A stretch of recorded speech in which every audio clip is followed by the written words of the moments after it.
Time is 5:38 and we started. Roll call, everyone is here. Public items, or public comment for items not on the agenda. We don't have anybody on Zoom besides Jackie and I so far.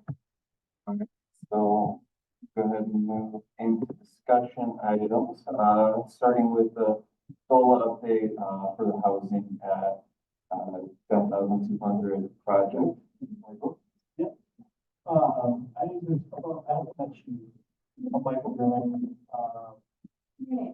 okay. So so this account we got was at 1.8, Jackie? 1.8 million, for the installation of infrastructure, at the school church site on Birch Street, and then the hospital site, on Sixth Street. As well as funding for a master plan of the Harrison markets. So the county project training committee, I believe, is meeting, to ensure that we spend that 1.8 million by the end of the year, the infrastructure in, to make this housing, doable. Right now, here's that, so there's basically 3 scopes of services that will occur over the next, few months. We have to basically shoot out of the cannon on this, project because of the timeline and the fact that you guys get a lot of snow, and digging deep utilities is not something that happens very quickly, or happens to happen quickly, but can only happen in 7 months of the year. So the first 2 RFQs that are going out, hopefully by the end of this week, are the first is to hire an engineer to design, a surveying and all of the site grading, as well as, we got phase 2 back on all the sites. So there is going to need to be remediation of all the soil on all those sites. So to prepare all those documents and get those out to the sand and put the water, to allow us to begin construction of that infrastructure, hopefully by June this year. They'll also have to put out the construction bid documents for the utilities, the construction company to come in, as well as doing a soil quality plan for us to grade and to remediate the soils on all the sites. At the same time, we're also putting out a sanitary flow study, for Harrison Ballfield. The importance of that is, if you've ever stood at Harrison Ballfield, it sits below the crown of Harrison Avenue, and Harrison Avenue is the main trunk line for the sanitary district. There's only a 6-inch main on the very south side of the school that everything would gravity flow into, and you're not going to have elevations for any development on that site to go back to Harrison, which would be the trunk line that has solar density. So the first thing that we're going to do before we bring in a master planner and start putting stickers and all of our ideas on the board is to really understand how much density could actually even be on that site, because of sewer capacity issues, and the utilities, and to understand if we do add density, do we have to upgrade 2 miles of sewer line to do so. So that will get done pretty quickly, and we'll be able to basically serve as the guardrails for the master plan on that site, so it's realistic, and we're not trying to plan something that's not feasible. So that at the end of it, we'll like, well, that's a great idea, and now it's not about it. So that will occur and be done in April, and we'll have that study. That study will be given to the master planning consultants who are slated to begin. We will go through a process. We'll select a big fancy firm that will do a big public process, for the redevelopment of that site. That plan will be instrumental in informing the master plan. Right, so no point in planning 300 units of density, but we only so that, as well as the fact that there is a possibility of getting stood out there from Harrison. There's about 100 feet of road before it drops off into the baseball field. So if there's a way to plan density on Harrison Avenue, or you could actually gravity flow like an apartment building into that main. You could actually do some high density in certain locations versus others. The idea there though is that engineering study should also give us, a layout of the potential trunk mains for sanitation and for water. So that when we start the planning process, we will know where the first thing we have to do is have to put in a major sewer main into that lot, as well as a major water line to get any development. So that will help get that process up and going, and then also make sure that that process is realistic and something that can actually be built going forward. The master planning process, I would say is probably, for this board, is going to be the heaviest lift. And it's slated for June, July, and August, because there's going to be a lot of public meetings, public input. Obviously, housing is this board's prerogative, but I imagine that like, it's 12 acres plus another 2-acre strip that the school district owns. So there's about 14 acres. I mean, it's a massive site. So there's opportunities for public uses, there's opportunities for parks. So I'm sure there will be a lot of stakeholders at the table. And so I hope this group is able of representatives as that process goes forward. So that's the kind of the 3 meetings. So then going back to the housing site. So looking at the plats today and having discussions with the building departments, if they're built, if the houses, there's a density per city zoning of 22 units. If they're built as single family with duplex, they won't have to be sprinkled, which is going to be a significant cost savings to the end buyer, as well as the ability to subdivide them through a common wall, which actually allows a future buyer to access single family home loans versus if you condo or built stacked units, with interest rates the way they are, they're not going to get great financing options. So my suggestion is that we try to keep those units as single family townhomes, as well as getting that cost savings, about 15 to 20 grand a piece. So that's just automatically going to add a significant amount of cost. Where I envision that going next is we got to get the infrastructure in, but we do need to get to the point where we're selecting a developer to go forward with the construction of it. So in the near future, i.e. probably March, I'm going to be soliciting another RFQ for the developer selection. And that's probably a spot in which this board is going to have a major impact on the process because you have involved with probably making a selection to proceed with and making that recommendation. But the other piece of the puzzle that we kind of penciled out is that the cost of the unit, if they're $300,000 a unit, roughly $6.6 million construction note. Unfortunately, I have to talk to the state, but there aren't state loan programs for that cost. So we will probably be looking at a self-performing developer. And what that means, can you see that number again? 6.6. Which I have done multiple times in my career, and it works well. There's just a different kind of developer that can leverage 6.6 million, which is actually probably somebody that we're talking to because they have the assets and the resources to go out fast. But self-performing also, there is a speed bump in our way in that Jackie and I need to do some digging on whether or not how the gap financing will work. So the state has Proposition 1.3 has gap financing for buyers. So basically that's between 75 and 100,000 a unit for folks that are under 100% AMI. So if we're building units for 350, we can sell them for 275, 250, for instance, if we access that funding. The issue is that the way the state administers that is just normally through the construction, normally the nonprofit or housing authority or local governments financing the construction. And so that's how they take those draws off the gap financing. So we'll have to have a conversation to make sure that that is viable, 1, 2, 3. But if it doesn't come out that direction, that is going to be ultimately the best direction for us to head. With the idea of trying to get foundations in the ground, before this stuff falls. Or this year.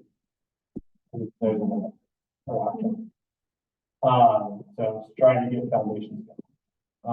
And then ultimately CO and kind of goes smooth in early spring. So, a lot of things that have to happen. We had a hard deadline on December 31st to spend 1.8 million. So I'm going to really kind of keep my foot on the accelerator on all this. The other thing is that we are required by state and federal laws to do competitive RFQs for all of these contracts that go to everything, the selection of engineers, the selection of architects, et cetera. So I just want to really stay up on getting those out, getting the proper notice that's required, and doing the selection process. So, I guess stay tuned. I'll be back probably on a monthly basis. With updates on The report by Hilton Catch and Sean as to where you're in the process. Is there any questions for Michael while we have him here? Not to be too direct, but do you have any staff? Like, that just sounds like a huge amount of work. And then all around you, it's me. And then to answer, I appreciate the question. This is, I purposefully only take on contracts. So this is my big contract. okay, so you don't have like 5 other things. I do have other things going on, but this one is, this is my big contract. Oh, No, you're correct. It is. I just, yeah, I feel bad for you already. The good news is I've plowed this road several times, so I have, a lot of this is like, I mean, I have to, like, it took 20 hours right to go out and do this stuff, but I have examples. So yeah, I agree with you. I've just been driving myself for the last 3 months, so you Yeah. And I didn't add in there that we're gonna subdivide it. So. Sure, let's do that.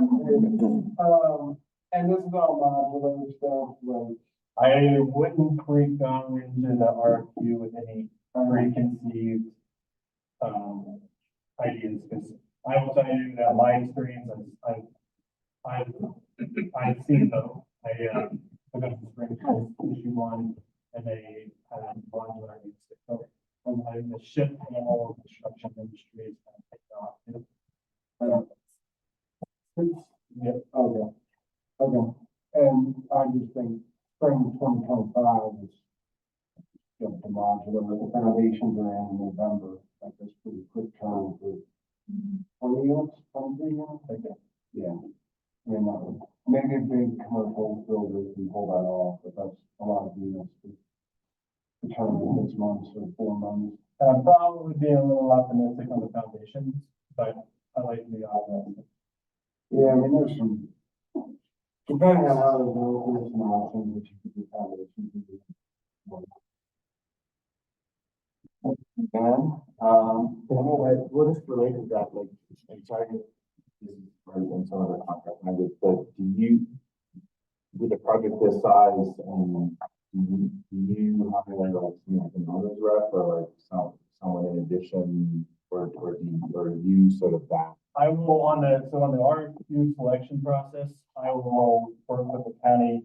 Ultimately, the project will be under contract between the county and the builder. Yeah. And so I will work with Chris to get a contract drafted, and they will have to put up surety, et cetera. So there is, I mean, to your point, there is the possibility that contracting or whatever pushes us past. And the one thing I should, big caveat is we don't have to spend the money on vertical construction foundations. That doesn't, the foundation piece doesn't have to happen with all the utilities happen. Is that, and can we spend any of that money on vertical stuff, or it's all horizontal? We're already, I can wait down the news on tap fees. We're already 100,000 over budget on tap fees because it's so sanitation service. So we're gonna spend on. Yeah, thanks for the help on that. So, I just, No, that's what the caveat that we haven't gone to either board to ask for any, potential discounts. Yeah, I'll be open to that. Yeah. That's my thought as well. Okay. No, go right ahead. So, I'm sorry, I suck. No, I think we need to ask, I mean, he went through it really quickly. I think this is the time to ask and make sure we understand.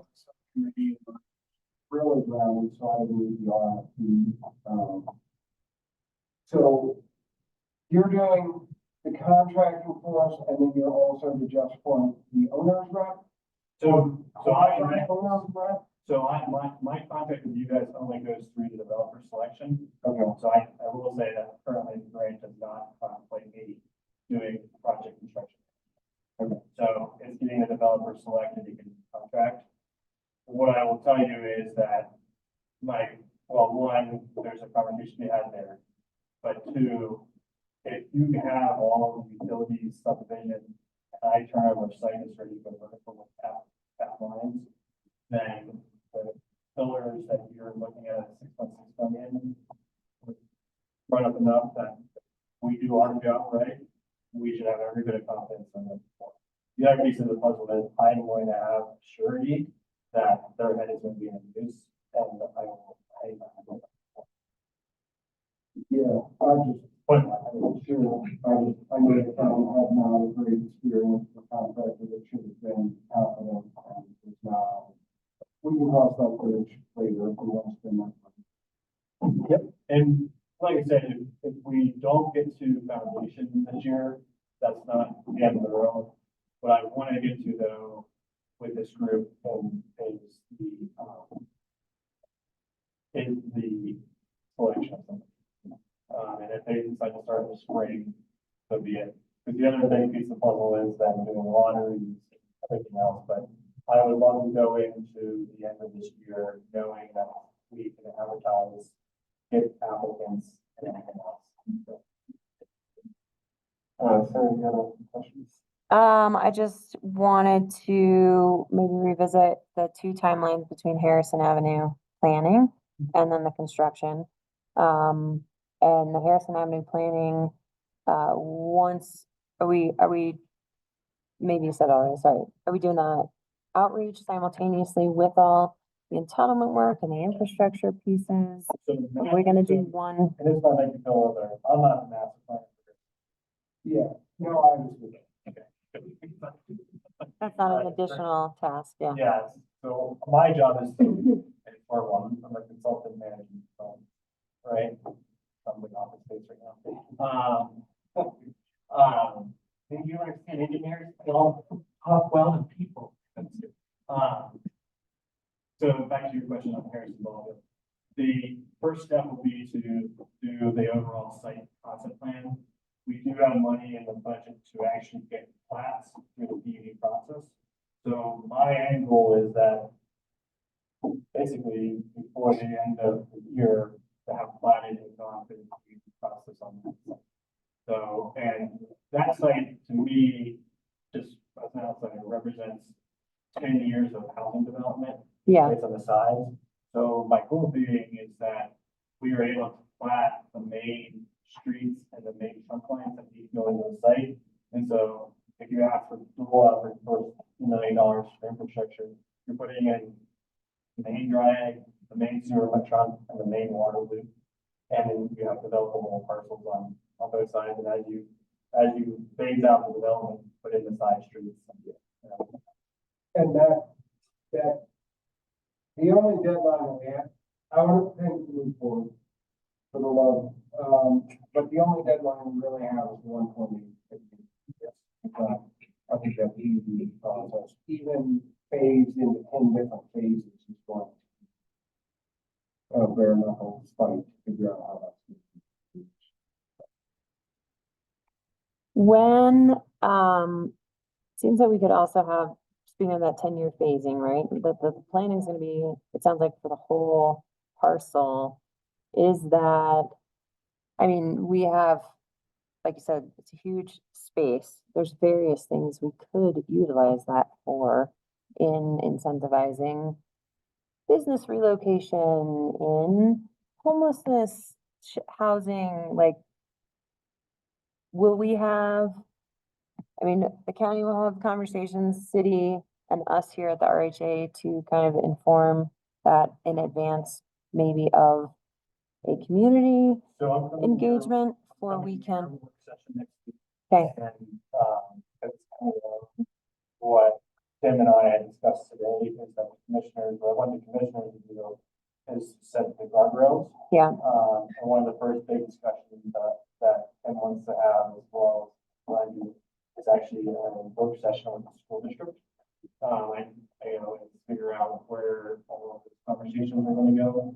But my goal is by May, that the county commissioners have set basically guardrails to, based on all the rec master planning, everything else, right, for that.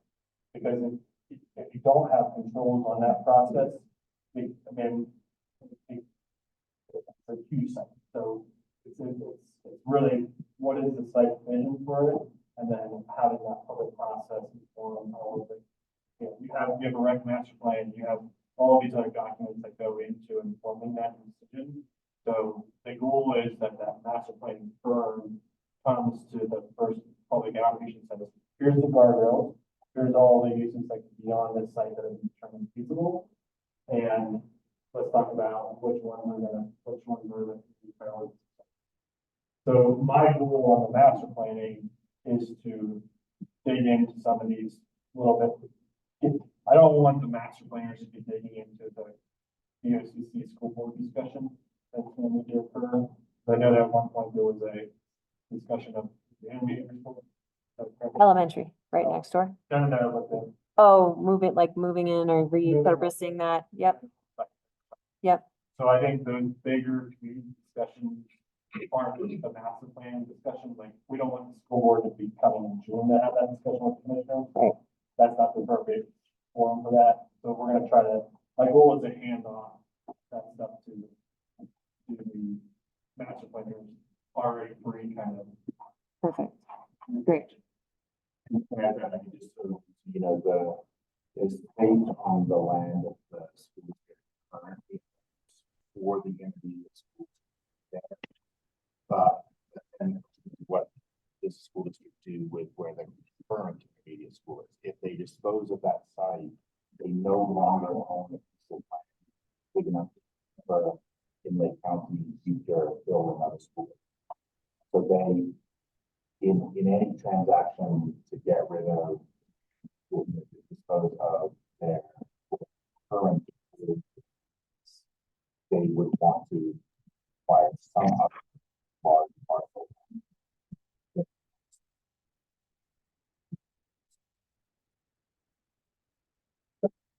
It just, yeah, so they have no immediate need to that plan. And is that the most important thing to me is that these more, the user groups who know their needs, i.e. the county and the school district, especially, that is not the master planning process is not the appropriate place to be having those conversations. Your dialogue needs to happen before the master planning is stuff. So, and Tim and I talked about how he wanted to approach the conversation with this. On having those conversations. In fact, I don't really think that I'm the person. I think that really you should know. Any other questions? Are we still, can I ask this question, if we're still all good with single housing on the 22 units, 22 units, 22 units? I don't think that's a discussion that we ever necessarily discussed, but I don't think that we were ever opposed to it. That's kind of what I always thought would have to be without any resources to fill in the other gap funding and manage rentals at this time. Do we, probably tend to agree, but do we need to have that discussion, at least for the Probably highway. should, yeah. Even if it's a pretty straightforward line, we should still follow the line to get there. So, So we can add that to another list in the future. Or what I think, at the end of the day, to your point, whether or not, what the builder matters, what matters to the builder is it's a for sale product. Whether you are purchasing units that you are then going to rent is a whole different Right. thing. But, Right, qualified buyers and all and the AMI, Jackie, was 140. So the money we got restricts the AMI at 140 or below. well, is it restricts at 140 or below, or is it an average of 140 for the total project? We could average. Yeah, I thought it was. Did you write that in? No, but they did say that. Yeah. that. They've been telling us that, right? This would be a affordable housing developer, or this would just be a UC that could take on this sort of project? My experience is, well, and the way I would write the RFQ is it would be affordable housing developer. And, I mean, there's definitely developers who do this. Oh, yeah. And that's super. Okay. And they would potentially bring some of the financing themselves, or?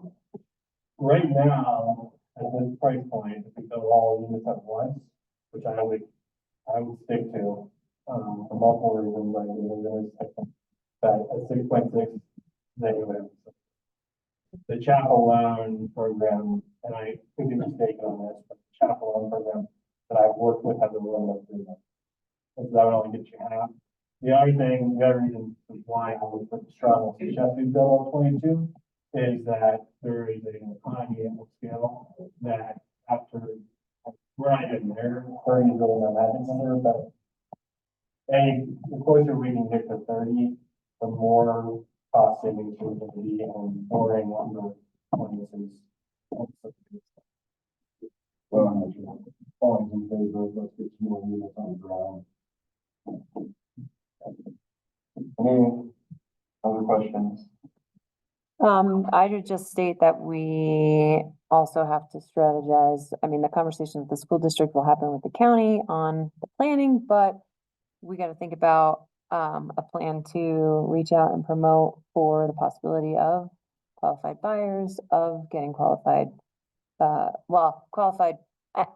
I said qualified buyers, yes, as individuals and or employers or whatever might be, the And so I'm going to say this, that is not gonna be in my scope. yes, So but I no. can clear for your group because it's Yep. important. That's where I'm relying heavily on this group. Yep. To be doing the marketing, the promotion. To your point, I got a lot of things to make sure I get done. But that is a good thing that I think, like you just described it as a straight line. It might be a straight line process, but we should do process to your point, so that we're marketing. The other reason I really want to get through the developer selection and not maybe for foundation. But if you select a developer, what they come to the table with and the way I run this process, we do a developer stipend on the plan list that you select, and we give them between $5,000 and $10,000, even if they're not selected. Because when they come back to this group, what they come back with is set pricing on design units. And when you're done, the day after you select that developer, you have floor plans, elevations that you can literally go out and start selling qualified buyers. And so the first question anyone's gonna ask you is, you're asking me to make the biggest investment of my life. Let's see what I'm buying, right? So Just trust us. just trust, just trust. What's the AMI, I guess, family for average of 140, what would that be in dollars? we got bumped to the rural resort now, right? So I don't know. any- Well, it doesn't change the amount. So chat in room, to the internet, type in, chat, Hey, did Grayson ever get that completed? Yeah, that's Sure. what I guess I know. Grayson, someone who does a lot of math, and he gracefully, did the math calculation as to what 120, 140, and 60, 80, 200% would be. So that should be pulled up this year.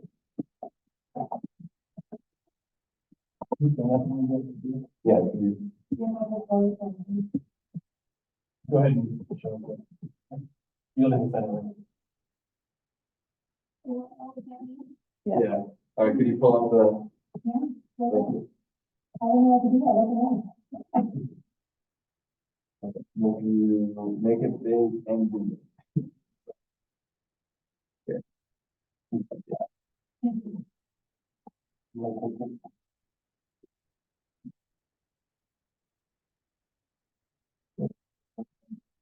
This,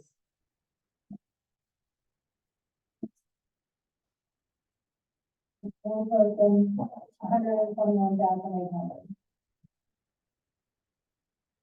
And that's the average, right? that's. No, that's average is what 100.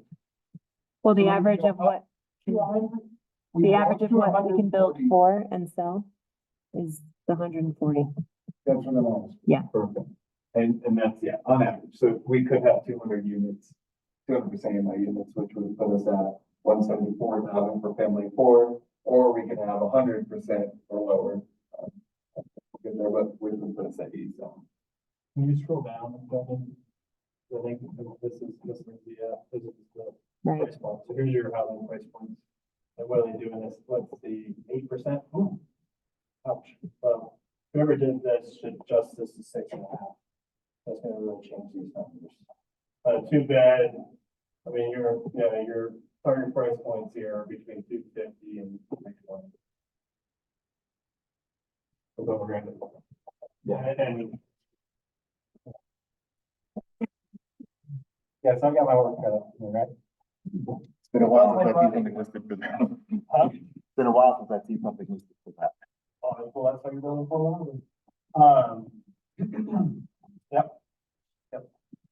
Any other underlying questions? Michael, we'll see him in a month. So you come up with something.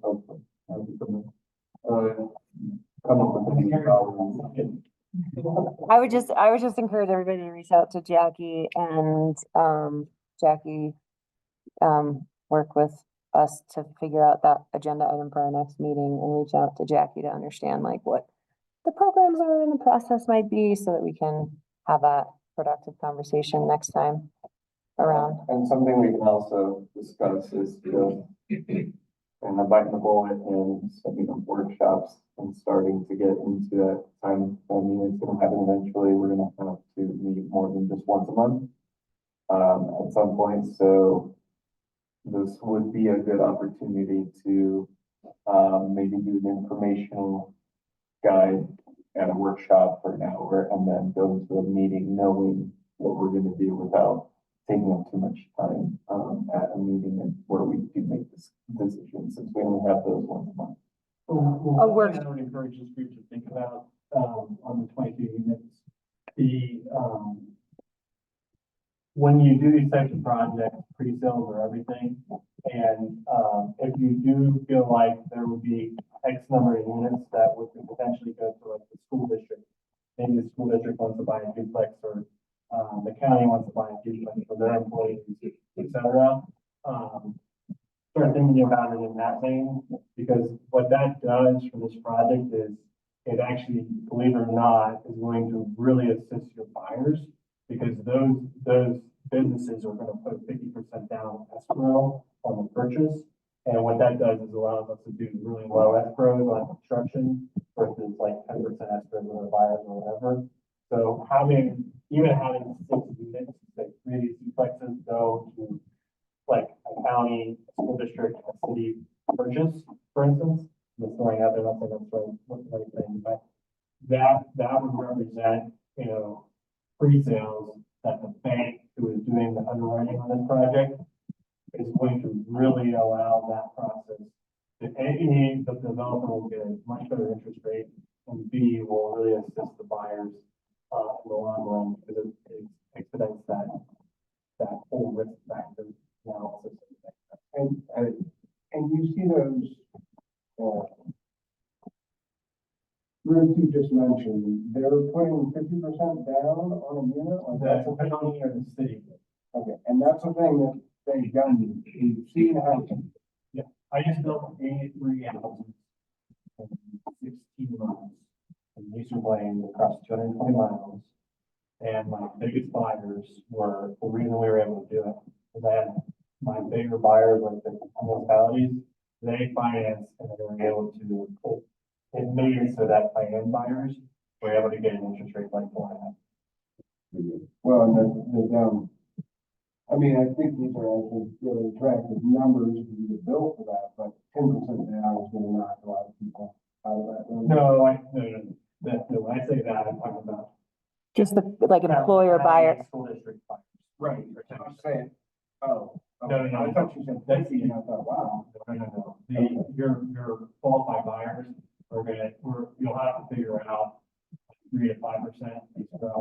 The other really important piece that helps with all of this process for this group to understand is, and I can tell you without hesitation, you need to have backup people in the lottery because you will, through the building process, you will have attrition of buyers.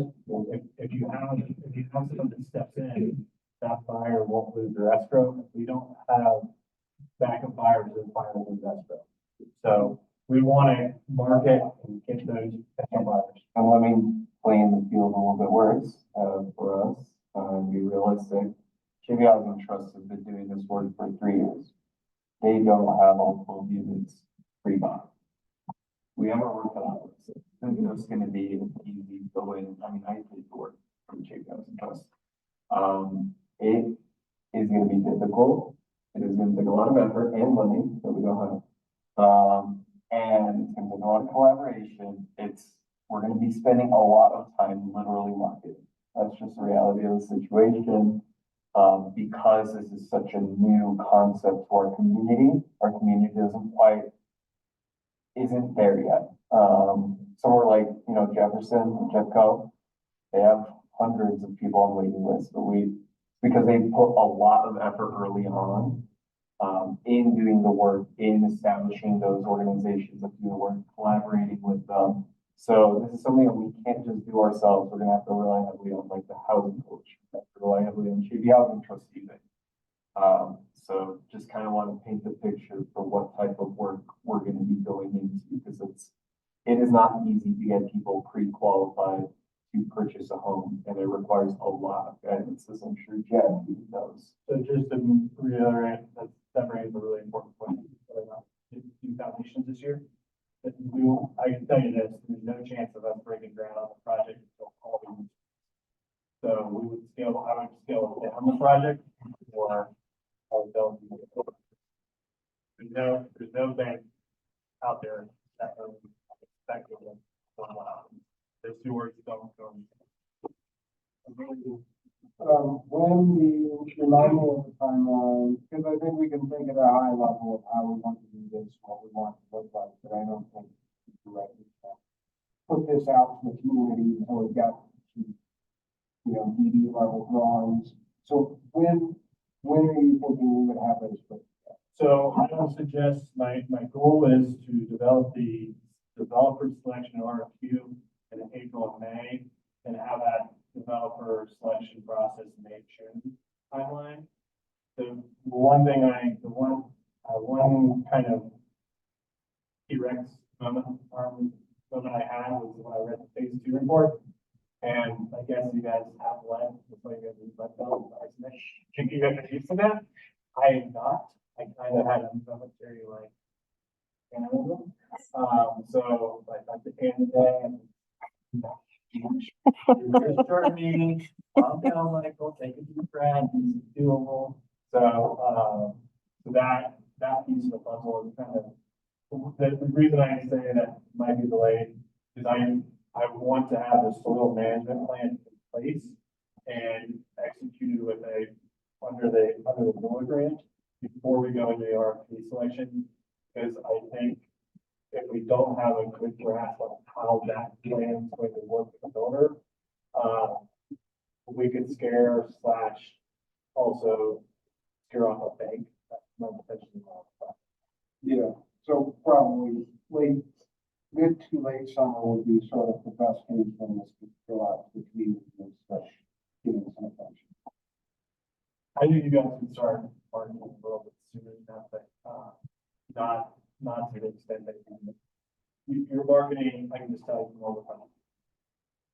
People don't pay attention until they see the floor plan. And then, And even then, some people may mention somebody's.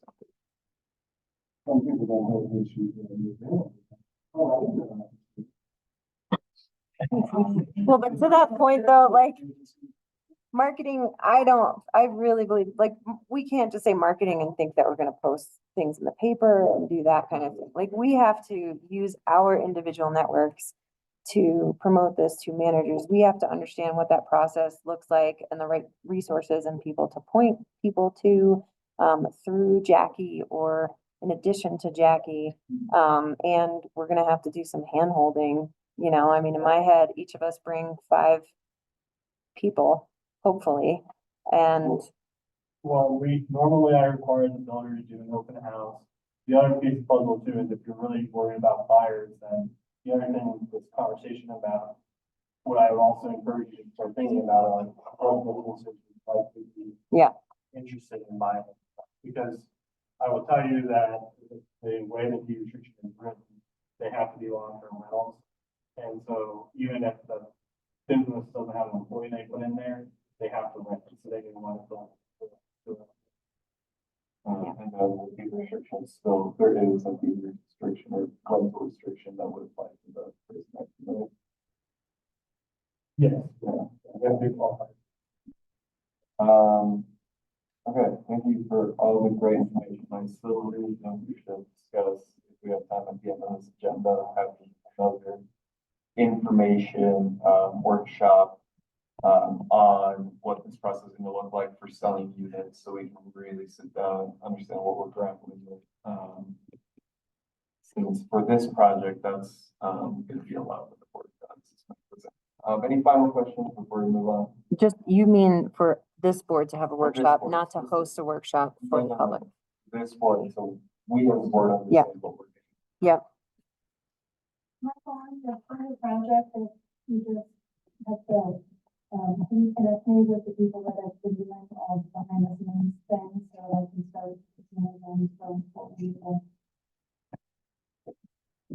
We're gonna need a full program running for even having a lottery system. We're gonna have to have the lottery system up. We're gonna have to have people qualified and trained to be qualified, like you said, handheld to that process.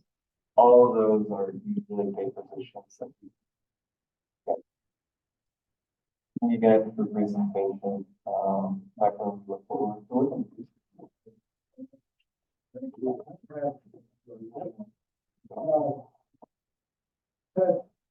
duplexes, a couple of homes, is that kind of what we're looking at?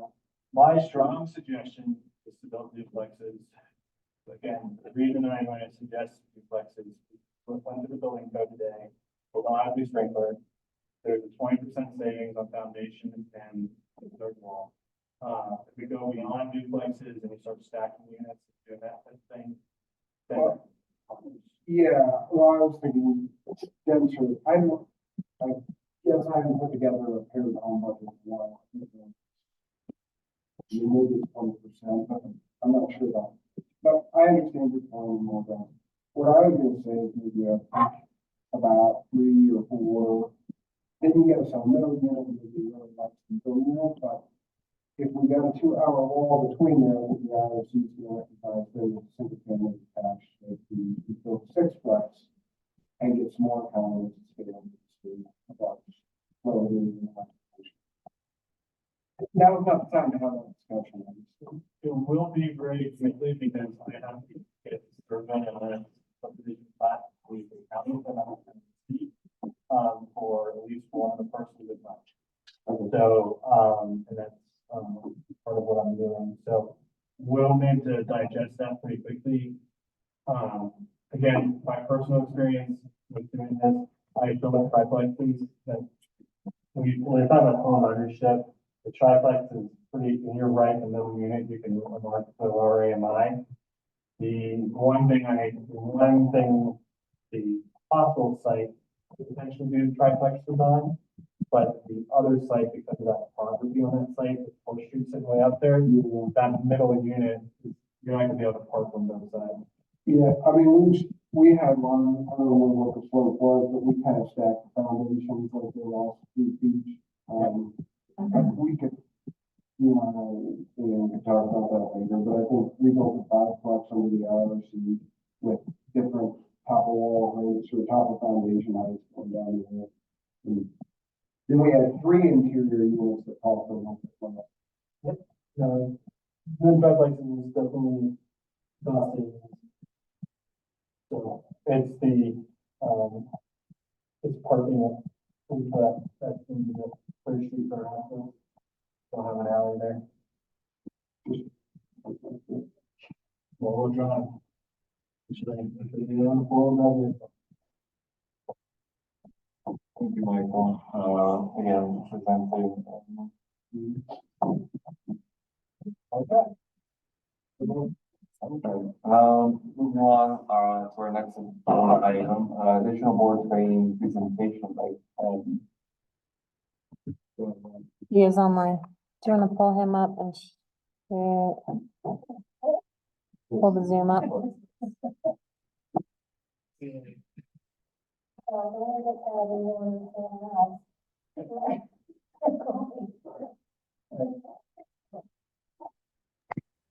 All right, Ken, take us away. You want it? I think you're saying you're ready. I mean, it's been a little garbled hearing, but I think you're ready for me to present. Is that true? Hold on 1 second. Okay.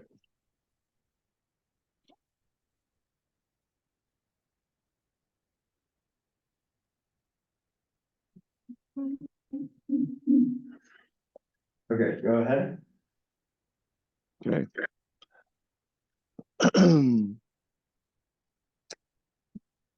Can you see my slides? We can. We are trying to get you on our speaker on our end. Okay. So Test that- 1, 2, 3. yeah. Test 1, 2, 3. Perfect. All We're right, there now. we are there now. Apologies, for your end of audio in the first portion of that. If it wasn't really- Not a problem at all. Not a problem at all. So, Jackie, are you ready for me to just present and then take some questions? I think that sounds great. Dan has talked to us all about you and how fabulous you are, so I think that we're ready to hear what you have to say. Well, that's great. I'm glad you trust Dan. I appreciate you giving me the opportunity to present to you. I'm speaking to you from down the base of the mountains in Longmont today. When I'm not sitting here in Longmont or somewhere else, like tomorrow, I'm getting on a plane and going to Kentucky to do this work. When I'm not on a plane doing this work somewhere else in the country, I'm here in Longmont and I'm here in Boulder, standing in front of students at the University of Colorado, where I just teach 1 class a semester just as an adjunct. I'm teaching business philosophy this semester, and in the fall, I always teach corporate governance. So what I'm talking to you about tonight, I teach at the 4,000 level seniors in their last semester of their business school career. You all are the board of the Housing Authority, and Jackie, I understand you're the executive director of the Housing Authority. Is all that correct? So what I know when I go around the country and when I work with organizations, that relationship between the board and the executive, often we call governance and operations, is something that everybody is wanting to make better, wanting to be more effective at what they do. What my work, I'm just going to briefly talk about it tonight because I don't want to take a lot of your time. What my work has identified is that governance has traditionally been about policies, about governing policies. And in fact, my work would say governing policies are incredibly important, but they're not the solution. They're a tool in the solution. The real solution is this concept of alignment, better aligning the roles of the board and the executive team so that now all those tools that they put in place, all those policies they put in place for governing and operating actually make some sense. So I always start out with this picture and I ask, so what's wrong with this picture? The engineers in the room will say that machine will not do any work because there's no way that power can be transferred from one of those gears to the other. Some others would say, well, they're different colors or they're misaligned. Ben? Many would say, yes. We're still on your first slide. I think I've had this problem before.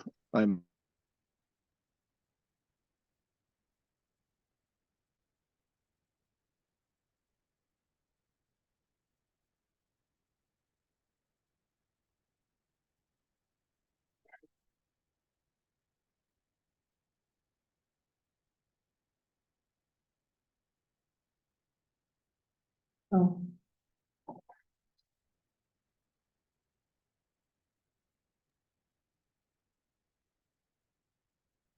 Test one, can you hear me again? Yes. Yep. Okay. Sorry, I've moved and I need to move my so I'm now working directly from my laptop. I've had this problem before where the docked laptop and the big screen don't play well together. So now, are you seeing my slides again? Not yet. Share your screen again. Okay.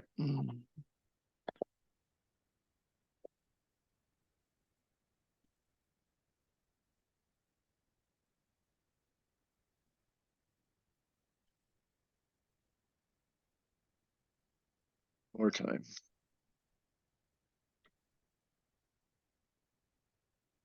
Okay, it looks like it's coming on now. All righty. Okay. Technology is great when it works. We don't have that in presentation form yet. There you go. Great. Okay, there we go. So back to this picture. When I ask what's wrong with this picture, the engineers in the room will talk about that power can't be transferred appropriately from one to the other. Again, many will say it's just misaligned. Many will say, actually, those two gears could be spinning at their own speed in their own direction and both look like they are functioning appropriately. It's just not they're functioning together. And when we have the title of board and executive team over it, that is in fact exactly what we find today when we're thinking about this governance and how we improve governance. That this is what for the last 40 years we've been trying to fix. I say that because here's the way publicly held for-profits have tried to fix this. That is, one person at the top is both the CEO and the chairperson of the board. So one person does everything. So the person being overseen is also the overseer. And so what could go wrong with that? And we all know what could go wrong with that because the whole world went into recession in 2008 because this is what Lehman Brothers looked like. They were taking on all this subprime mortgage risk, but there was nobody really asking the question, should we be doing that? Nonprofits like yours have tended to use the work of a guy named John Carver, and his work actually speaks only to the board. It says, board, define the ends, limit the means, and stay out of everything else. So we put a big black curtain between the board and the executive team, and we tell the board not to peek on the other side because that's not their job. And so we have this phenomena of the executive team constantly chasing the board back over to their side of the lane. If you've heard the term board staying in their lane, that you're hearing people talk about this model of governance. So what my work has uncovered is that neither of those other models, those historic models, have really helped us move forward, have solved the problem in governance. And actually what we needed to do is to create an environment where the board and the executive team are connected in such a way that power can be transferred appropriately from one to the other, that really they can't be going in different directions and different speeds because of their interlocking roles, and that the roles of one actually are complementary to the work of the other. And so in order to create this, we have to actually create an environment where we help the board understand what their unique role is, and the executive team understand what their unique role is, and then align those unique roles. And so if you've seen any of my work up to this point, gone to websites, any of that, you've seen this model where we can say to the board's role is to direct the work, protect the work, and enable the work. And the executive team's role is to lead the work, to manage the work, to accomplish the work. Just defining those quickly. The board thinks about the future by directing it. That is, what's to be accomplished, who's to be served. And as you do that, executive, here are ideals that you ought to keep in mind. I couldn't hear all the discussions that you all were having, but working with many housing organizations, those ideals about what is it that we're trying to build and what is the ideal about that we're trying to accomplish. To protect is in all those areas that the executive manages in, like managing people and managing risk and managing finances, for the board to actually put protective boundaries in those places so that the executive understands the safe place for them, and the board is understanding that safe place. The third, that enable role, Sarah, I think I've got your name up there that I heard you say related to something you said. We've got to use our spheres of influence to actually address something. That's the enable role, that every board member is wearing their organization around on their lapel, either really or metaphorically, so that every conversation they have at work, on the ski slope, on the wherever, could end up being about the housing authority. They can make the work of the housing authority visible and help all of those understand what the housing authority is there for, what the challenges are, what the opportunities are, and then be listening for the talents and resources that all those people they're engaging with have, and about how they might actually have something that would help this organization move forward. Influence, or knowing somebody that needs what you have to offer, those kinds of things.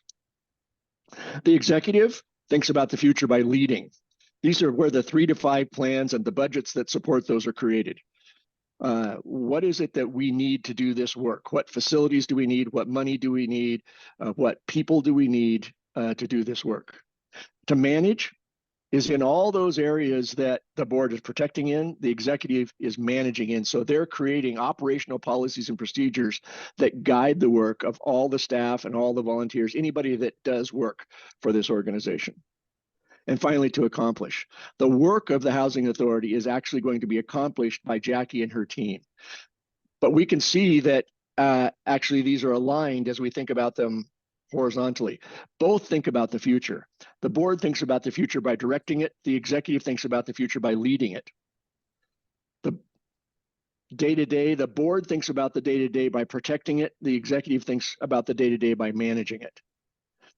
And the do role for each, they both have a key do role. The board's key do role is to enable the work, to advocate for it, to turn advocacy into resource development, and to stay disciplined to their role.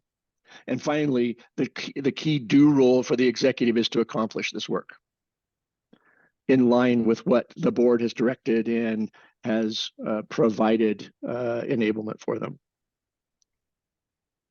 Leadership roles, this alignment, that once we get this alignment in place, now there's all kinds of things that follow through, like leadership roles. Now the chairperson really understands what their role is. Their role is to make sure the board's directing, protecting, enabling, and not moving over into lead, manage, and accomplish. The executive director understands their key role is to lead this work, to manage this work, to accomplish this work, and understand that they are depending on the board to direct, protect, and enable, but the board is depending on them to lead, manage, and accomplish. Committee roles, that as committees are created, that now we can understand that committees are either board committees or staff committees. Board committees are committees that are created by and report to the board, and they're helping the board do their job to direct, protect, and to enable. So things like an executive committee that is making sure the board, every time the board meets, they have the tools they're going to need to make the decisions they need. That a succession or nominating committee that is understanding who's on the board now and who's going to be cycling off and how we look for the next generation of board members. An audit or finance committee, people that know how to read a P&L and a balance sheet and can help the board, those on the board that may not be as facile with a P&L and a balance sheet, can help make sure that we know really where we are financially. And finally, a committee that might help the board engage with those stakeholders. Because in fact, one of the things that we do when we do this work is help the board get their hands around who is it that's directly served by their work and who are the stakeholders that also care that you exist. Who else cares that you exist? 3 policy sets, another alignment there. As we think about the policy sets, we think about those things, those policy sets that establish the organization. In an organization like the Housing Authority, it might be a document that the town of Leadville used to establish you. It might be a set of bylaws. The second set are governing policies. By the way, that establishing document usually has the voice of an attorney or somebody that is making sure that the organization has what it needs to legally exist. The governing documents have the voice of the board in them. And this is where the board documents their direction for the organization, their protective boundaries for the organization, and their commitment to enable the organization. And finally, the operating documents, where the executive director and their team actually create those operational policies that guide the work of those who are doing the work of the organization and engaging with the organization. What I always say is any one of these that's missing, you can hear the sound of the others being sucked in to play the role that void has at that moment. So you've all seen reporting charts. This person reports to this person. I want you to think about this as an influence chart. How does influence flow in an organization? Turns out that influence flows all the time between the executive director and the chairperson of the board. But the chairperson's influence is primarily flowing out through those board members, out to board committees, and out to the stakeholders, out to those that care that you exist, out to those that the board actually exists to protect, the interests of those whose money you're managing. The executive director, their influence is flowing out through staff, those staff committees, and out to those who are directly served by the organization, those who are directly benefiting from the work of the Housing Authority. So how do we get there? These 4 steps. You get there by assessing how aligned you are right now. Where's your sense of alignment? We have a empirical tool that is a survey-based tool that helps us pull out a sense of where you all perceive yourself right now in this alignment. The second phase is a 2-day retreat plus 90 days worth of work after that to actually further understand that concept of alignment and then actually create the tools that will support that alignment. And after that, making sure we lock that alignment into place and stay aligned so it's just not something we do once, and then use that alignment to drive effectiveness. So that's what aligned influence is. That's how I approach this. I'd love to answer any questions you have. Can you do something on this? It shows over there. Thank you, Ken. Thank you, Ken. Does anyone have any questions? Great. I don't think so. Cool. So for the interest of time, then, Well, we generated a few questions from last time. I think travel was one of them. Availability, when we could do 2 days, and there was one other that is currently escaping. Oh, I think I remember I think the scope including, was it 90 days of work with the executive director or something, like how was that tracked or planned, or do you see that as coming back monthly, or is that on call with Jackie per Jackie's request, and the board's needs? How does that, I think what I find enticing on a relationship like this is that long-term relationship and support. So maybe if you could outline that a little bit more, Ken, that would be helpful. Sure, absolutely. So the first two questions I heard were about availability and finding dates. Know that in this first quarter, January, there are a few weeks left in February and a few weeks left in March. But frankly, if we were going to start today, that assessment process there's a 30-day wait to get that started. So I think we would, if we started today, we'd be out into late March, early April for getting started on the 2-day piece. So I'm right here in Colorado. I keep saying it's a 2-hour drive, but maybe it's more than 2-hour drive up the mountain. I've been there many times to go fishing with Dan. So I couldn't say Leadville's my second home, but Leadville is very well known to me. And in terms of that long term, so that 2-day retreat that I talked about, there's 90 days after that built into it. It's just a 90-day window. It doesn't mean it means that there's a set of things that we'll be doing in that 90 days, working with the board chair and the executive director to take what comes out of that 2 days, fine tune it, put some other tools alongside of it, and then get that back in front of this board to actually adopt that as their direct, protect, enable policies, their governing policies. Then that third stage of the work, that stay aligned, I think is what you're talking about, Sarah, of making sure that once we get that in place, that stay aligned, I think is especially important for at least that first year that you're doing this work, to make sure that what you're doing just isn't a one-time thing that you do and then it goes away. I think if I understood you, Sarah, your thought about that is very appropriate. Sounds along the lines. Yep. Thank you. Other questions?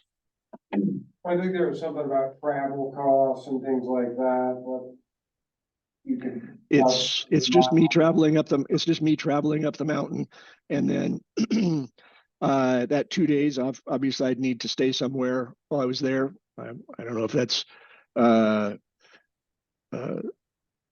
sleeping bag in the corner of Dan's house or if there's a hotel up there or whatever, but those would be the costs. We can clear you a space in the doghouse or something. That's what I'm afraid of. If you can, again, for your presentation, kind of helping us fully understand the scope of work that you do. In the interest of time, I want to hold off on any discussion until the end of the agenda to see if we have any time. If we don't, it'll be on our next agenda. Great. I think I'm hearing that you're ready for me to drop off and you continue on with your work this evening. Yes. Yes, sir. Okay. Thank you very much. Thank you, Ken. Bye. Thank you. All right. Moving us into officers, 2024 officers. So, kind of run down how this works. We have multiple officer positions on the board, such as secretary, treasurer, co-president, and president. All of these need to be reappointed every single year.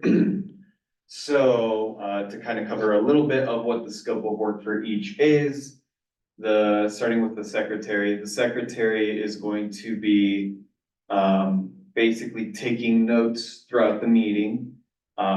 And in taking notes is going to be used as the meeting minutes. So hopefully, the role is to really capture the grand ideas of the conversations we had and some of the finer details of that, so that anyone who did miss it could at least get a good idea what it was about, reading the minutes without necessarily having to rewatch the whole video. And of course, for legal reasons. Treasurer, currently, Farrah doesn't have too much to do. But treasurer would oversee generalizations of the finances. As deep as you would want to dive into it, you are more welcome to, but ideally, you wouldn't be the sole person handling the finances, and we would have multiple people handling finances. But you would serve as an overseer of general finances, being able to track kind of generally where we're at.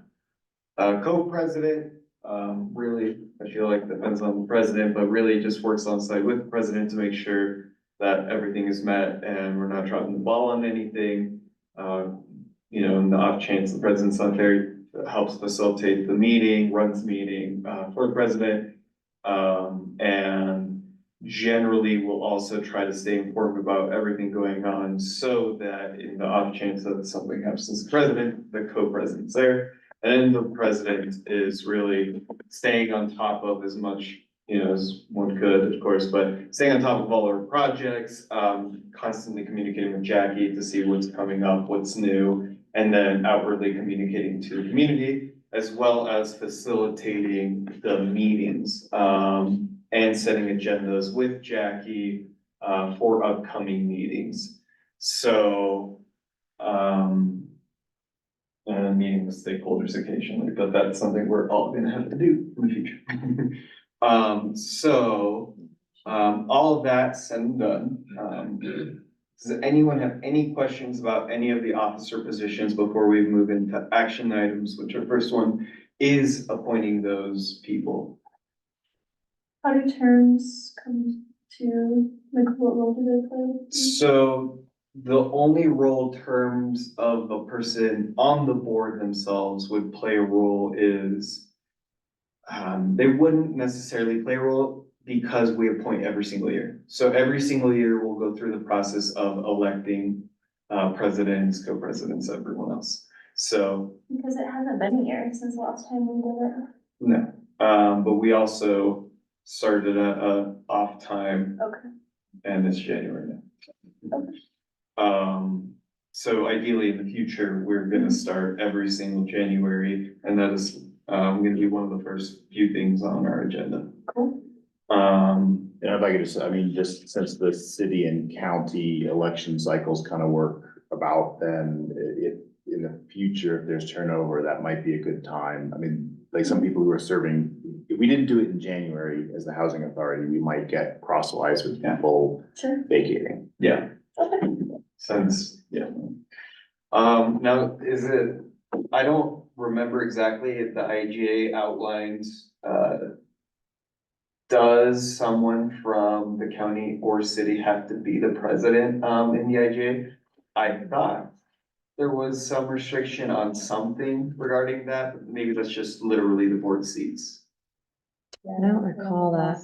I don't think I saw that. Yeah. I just wanna make sure, so we're not.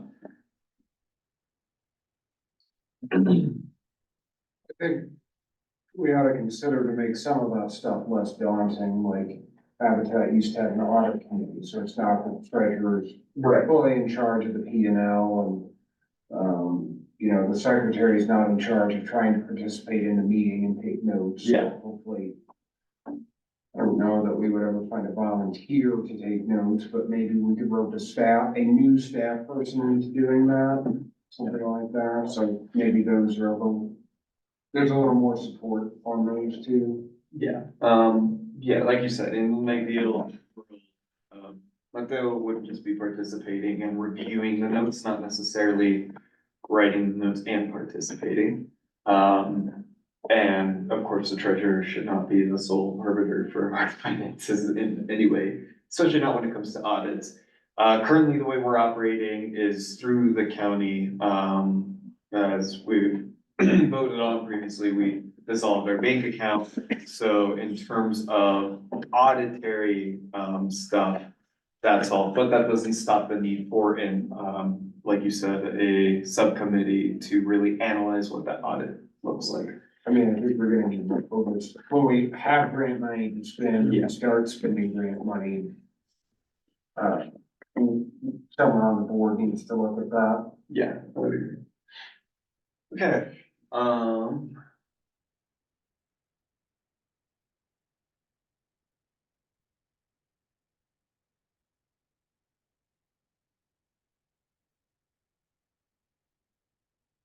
I think it might be lower into where the.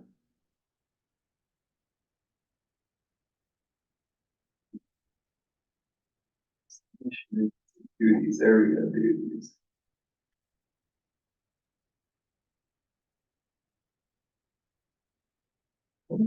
I don't see any restrictions on this, so anyone could run for anything.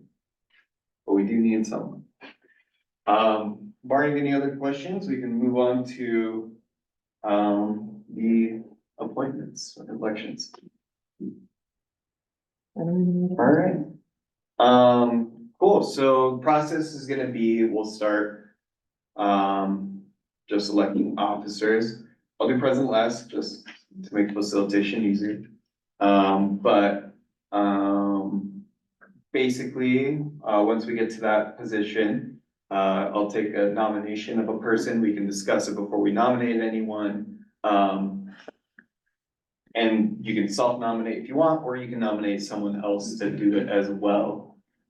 So going ahead and starting right off the bat, secretary. Does anyone have a burning desire to be our secretary?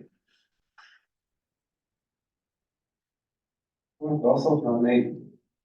Cool. In that case, we will take a vote. We could just say, all in favor, we say aye. Aye. Any opposed? Any abstentions? Great, all were in favor, and Mateo is our secretary. I would like to say, I think we can maybe see if we can get assistance with note-taking, Mateo, if that's helpful. We have done that before. We haven't done it in quite some time on various boards, but maybe we can get some help. Please, Yeah, please check in yeah. with Jackie or ping us to Yeah, see if we've had those conversations. That way you can fully participate. If you feel, yeah, that would be Yeah. helpful for your participation. Sure. Great, treasurer, does anyone have a burning desire to look at spreadsheets and money? No? I don't have a burning desire. I'm happy to fill that role if there's no one else chomping at the bit there. Claire, are you okay with handing that off? In no way. I'd have a party for you. Get that in the minutes, secretary. Cool. Jeff, would you like to? Self-nominate? I self-nominate, as treasurer. I'll move to appoint Jeff as treasurer. Oh, okay, we're going this way. I don't know if we need necessarily take. Just kind of freeform it in here. Yeah, cool, all in favor, please say aye. Aye. Any abstentions or any opposed? Great, all were in favor, Jeff is our new secretary. Treasurer. Treasurer. Sorry, treasurer, please don't put secretary in the notes. So, moving along, the co-chair. Any nominees?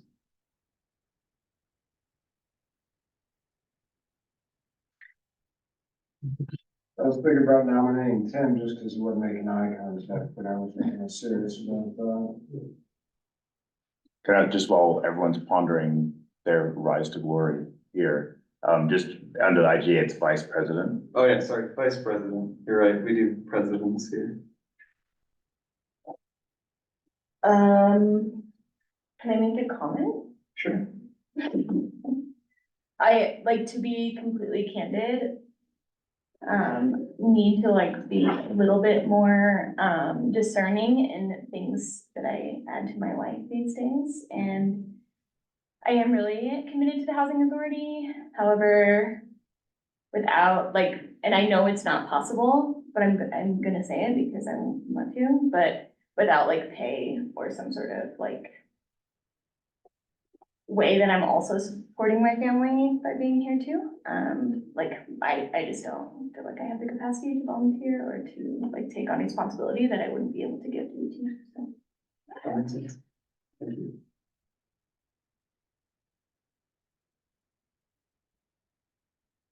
Does anyone want to say? Well, I'd just like to say, I'd like to offer my services as chair. I think over the, last, our strategic planning conversations, there's like been a clear struggle and gap in time and other challenges, and I am committed, and this is my job to do this, and I think through the expedited and condensed timeline and demands on this board and the projects that we have, I definitely can see a clear path in getting some of those subcommittees rolling so that it is a clear, you know, when we talked about networking earlier, marketing, it should be all of us, but are there 2, 3 of us that are really communicating to the board? Is that not possible? Is that the role solely of the chair? Like, I am happy to do that, and I'm committed to doing that, so I will say that. I'm also interested in continuing to be president.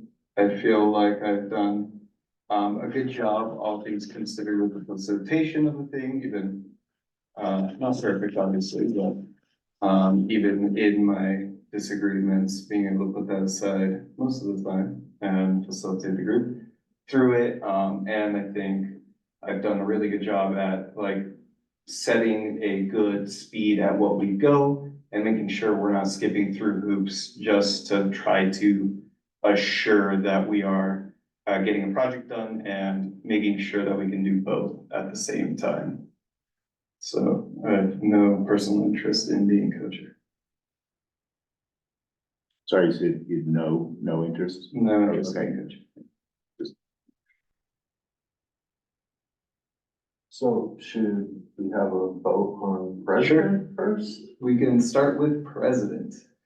Do I have a nomination for any one individual? Nomination. I'll second. Cool. I'll nominate, well, how do you, wait, so how We'll does do nominations, we'll vote on it. If it goes down, we'll do a new nomination.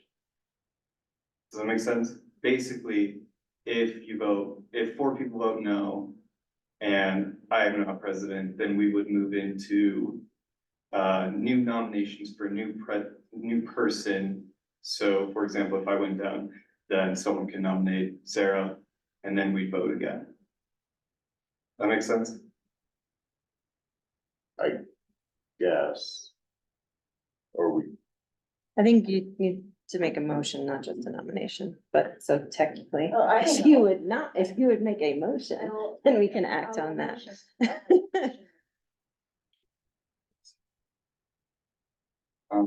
Any discussion? We'll do roll call for this one. Do you know how to do roll call? Mateo? can you go over that for me really quick? Yeah, basically you'll call out a name and they will say yes, no, or abstain. Okay. And then you go through the list. Okay. Hold on. Let me just go. Okay. And this is a nomination for me. Sure. Okay, Just, do we wanna have some broader, I mean, this is for a year, so do we wanna have a little more discussion around this, or we all feel relatively Discuss. confident? Yeah, we discuss, can there's a discuss, motion on the certainly. table, you should definitely discuss. Yeah, I mean, I guess I'm going first, huh? You mentioned it. Yeah, I mean, I think, no, nothing against the job that you've done. I think it might be helpful to try out someone different as chair for a year and see how that goes. I know you've got a lot on your plate, and I think, yeah, I don't know, maybe this isn't really a discussion, but yeah. And I would just say that having Sarah as the president might be a little more streamlined. She works in the same building with Jackie. Like she said, this is a job. It's what she does every day, so she's very well connected with all the facets of what's going on with the authority. That's all I have to say. I would agree with Tim's thoughts on that as well. Not, could be the no offense to Christian, the job he's done. I just think with the rate at which we need to get things done, the more streamlined we are, the better. Any other comments? Yeah.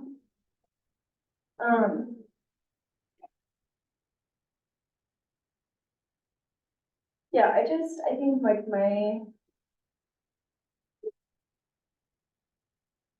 area of concern would be not because of Sarah, I know how capable you are, clearly. I think, like, from my perspective, like, it just feels so close to the, like, I know there is county work involved, but I would feel even more, my role in this space would feel even more lost without like having somebody in leadership who wasn't in the county building. I don't know else to describe it, but, I quite frankly, like really grapple with like what my role is in this space, and because I hear, like, I want this space to be like meaningful, and I don't want to be disruption of like meaningful progress, but I know that like my role in this space means something because of my many years in direct service, working with very directly and intimately with people who need to benefit from this kind of programming that we could do.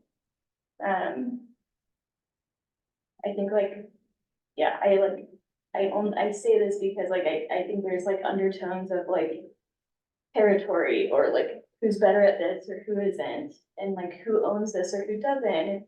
I don't want it to feel that way, and it feels that way if like leadership is entirely centered in that county building.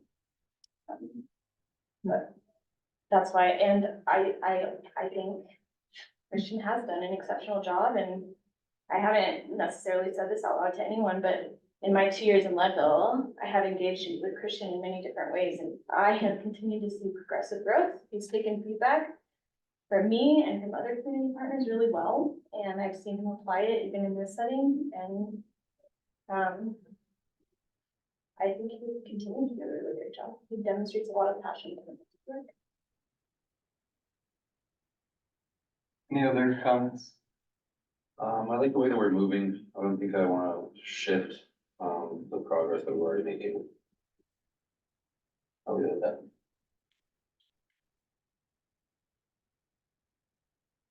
Seeing none other, I do have one comment. I share a concern in the power being concentrated in one area, not necessarily because I think you guys would abuse it, but I really think that that is the way that it's gonna go, but I do think that it adds not only a perceptive issue from the organization, but also just generally a understanding of what's going on issue. Quite frankly, being the board president has enabled me to justify spending time meeting with Jackie, being able to meet with Jackie regularly enough to understand the projects that are going on, advocate at city council as to why each project is incredibly important for us, especially since city council is purely volunteer and does not pay more than $2,000. Well, actually, that just changed recently, but does not pay a high amount to have council members there. So it's really important to have someone who's fully engaged. I'm engaged in this work in every way. I do it partially as a living at C4. I help with being able to see direct service role. I think that's an incredibly powerful thing to have in leadership position, and it really speaks volumes to the people who want to access our services and who would benefit the most from our services. when you have someone who understands exactly what it is that they're going through and the services that they need to continue on. And additionally, I think that, unfortunately, right now, there has been a bit of an issue with, everything being at the county, and causing confusion as to what's going on, in the Regional Housing Authority and what the difference is between county work and Regional Housing Authority work. In fact, it was so much of an issue that, you yourself, Sarah, had mentioned that it feels confusing why the city couldn't see it. I think as the president, I play a pivotal role in being able to communicate that more and more clearly. And I think I did a great job at making sure city saw that there was a separation in what was happening. Especially since Jackie would be reporting directly to the president. I think that it's incredibly important to get more people in that role. I understand the streamlined portion of it, and I would agree that there does need to be more streamlined to be able to move forward with our current DOLA project.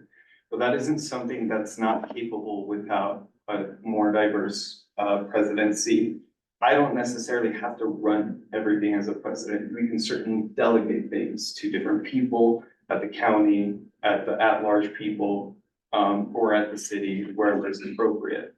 So I think strongly that though I fully understand and fully agree that we need to streamline our processes, we can do that without necessarily having to give in fully to the idea that that has to be the president that does everything, as you yourself had mentioned.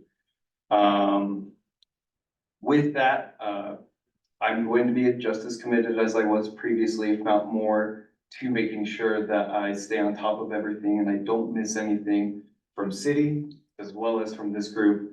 And I could properly report that to both organizations, as I feel like I've done so far.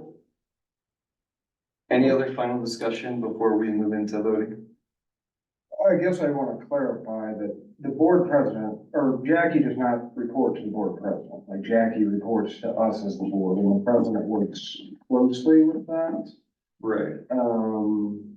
So right, the board president is our interface with Jackie generally, but at the board meetings, Jackie reports to the board. Yes. Right? And if there's a conflict, that's something we discuss, and I guess we would eventually vote on. So I feel like so I understand some of the concern of the city that, you know, if Sarah's the board president, but I just feel like I don't want to call anybody young and old because that can get really dangerous, but yeah, I mean, I feel like you've done a nice job in leadership.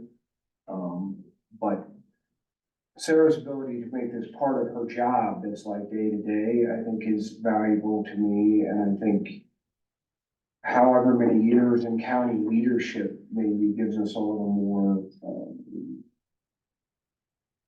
I don't know, weight is the right word, maybe experience. And I think, you know, I know you guys are really on like low income and can we explore homelessness, and I'm not completely opposed to that, but I think in the stuff that's on the horizon is higher AMI. And you guys all know, we all have our own agenda, and my agenda is how can we get units on the ground and show some progress and retain the social capital that we have.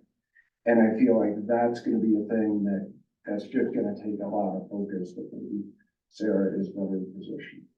I know you and I don't always agree, so I want to be clear, I'm not settling any vendettas. But those are my unvarnished thoughts. So. My immediate thought to that is that could have been done regardless of what position the board member plays, that they don't need to be president to be able to contribute to the board that way. And to me, I see president as much more of a overarching facilitator that has the information, doesn't have to do everything. And I mean, quite honestly, if there could have been that progress made, I don't see why it wouldn't have been made even if I was president and Sarah was co-president. That is certainly something that Sarah could have came to me and discussed. and I would have been more than happy to be open to it. Or like that feedback should have been given a long time ago and not like right now. If Well, you had but- concerns about Christian and his role and him potentially like not being the best fit for forward progress, like I haven't heard you say that before. Like, I don't know, like with like, just to put it on the table, like me focusing on homelessness stuff is not really like where I'm like saddened to hear that that's how I'm being perceived, because like, from my understanding, my role is an at-large member. I don't build houses, I don't work for the county, but I do have extensive experience working directly with people who need housing, and like, I believe that that voice deserves a space here. And the county is doing exceptional work. Like Jeff was at the town hall, I don't know who else was there, but that town hall meeting was great. Anne answered some really hard questions and is doing really good stuff for the community. Like, it doesn't all have to be one. We can all, like, we're expanding the opportunities for housing and like, let the housing authority be what it is. It doesn't have to also be the county. And I just want to clearly say that the voice that I'm bringing into this space isn't saying, I don't agree with how other things are being done, or I won't, like, I didn't press any major issues on like, on the tier system for home ownership. In fact, like, that feels great. In fact, if somebody could tell me what, like, with rental stuff, why that serves our community, and like, it's based on something factual, heck, I'm there for it. But like, I don't hear that from anyone. I don't hear people talking about who we're serving. I hear money and logistics, and like, I know I've already gone on this rant, but like, just please, I've directly worked with housing authorities in housing programs, and I know that people are asking me to learn more and for asking me to understand more, and I'm also asking that of the rest of the group as well.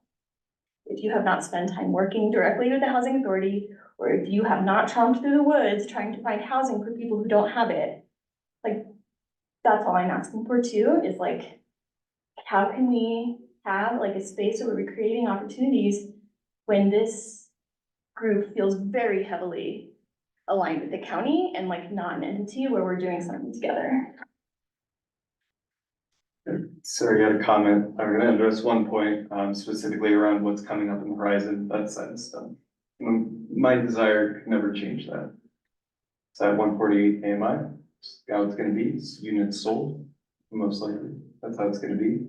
All these projects, even the master plan for the ball field, there is really not much, in the space of being able to say we don't want more units, or we do want more units.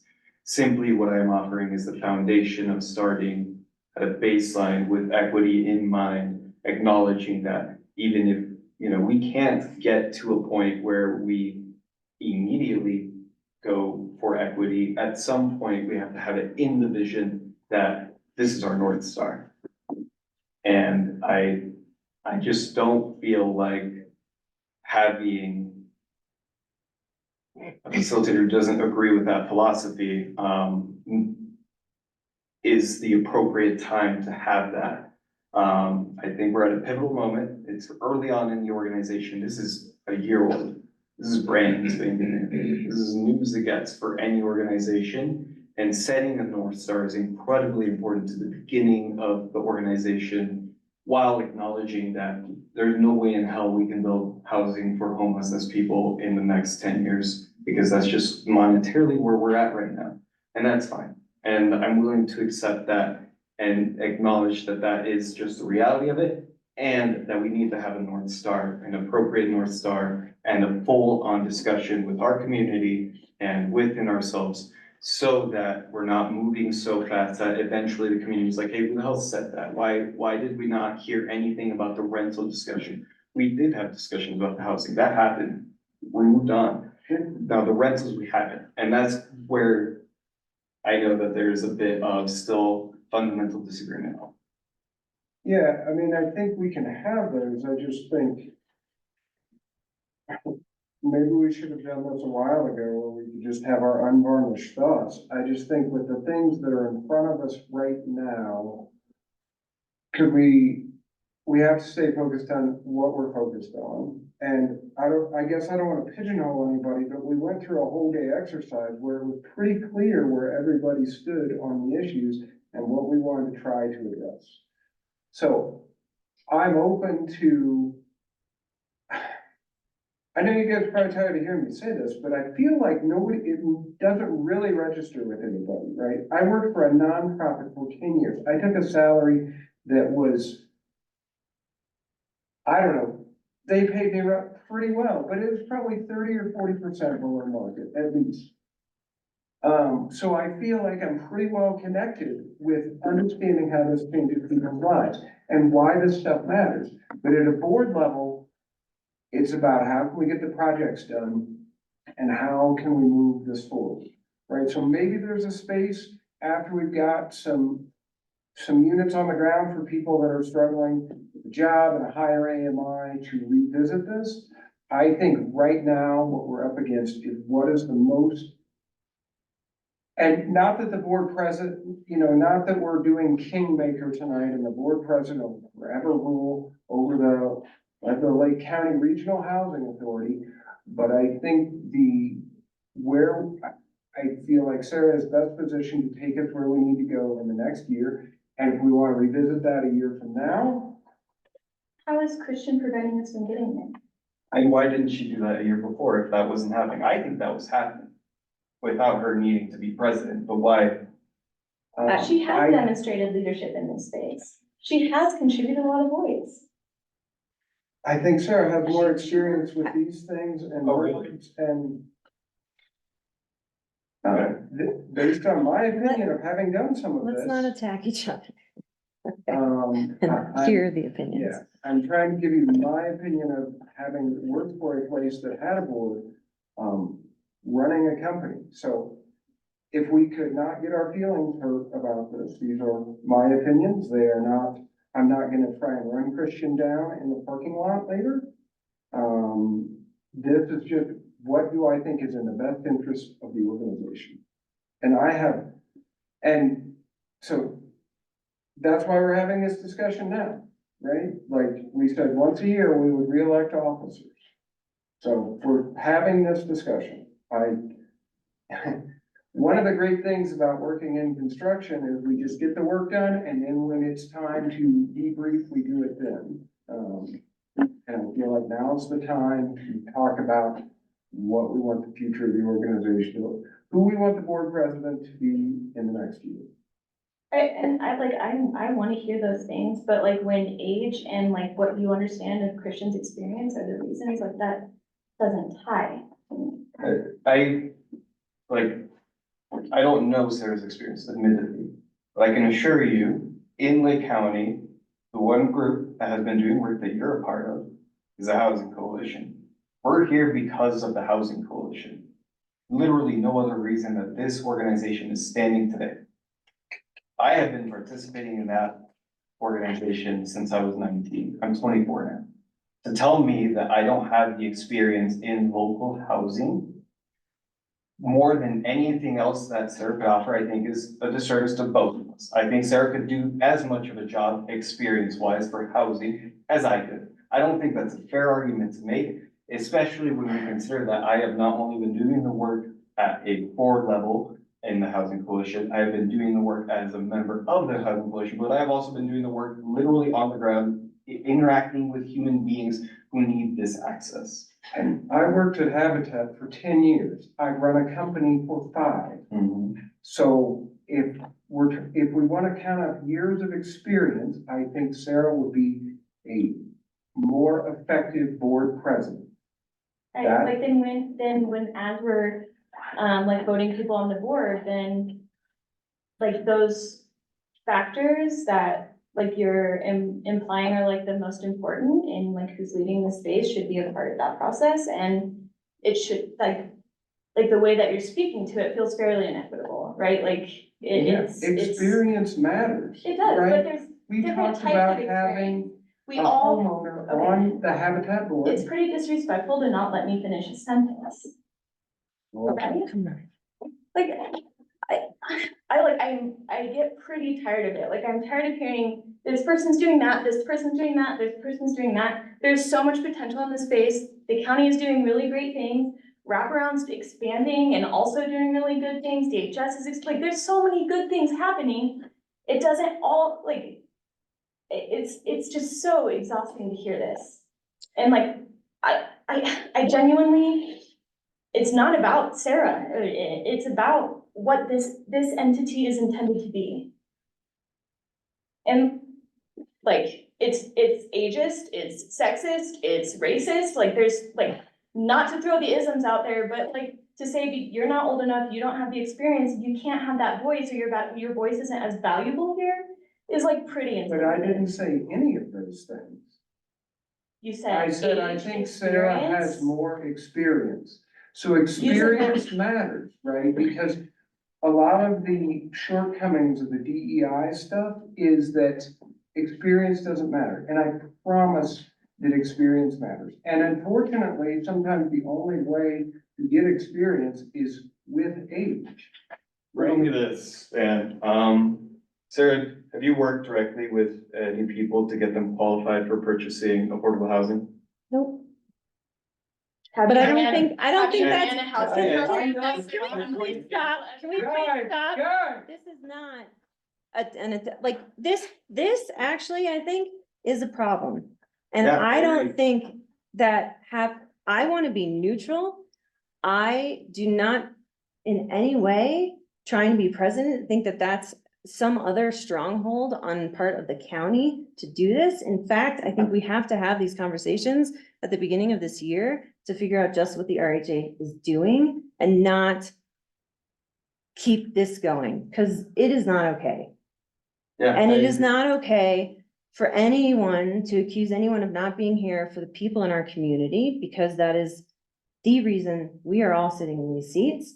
And Then where is it integrated into the language?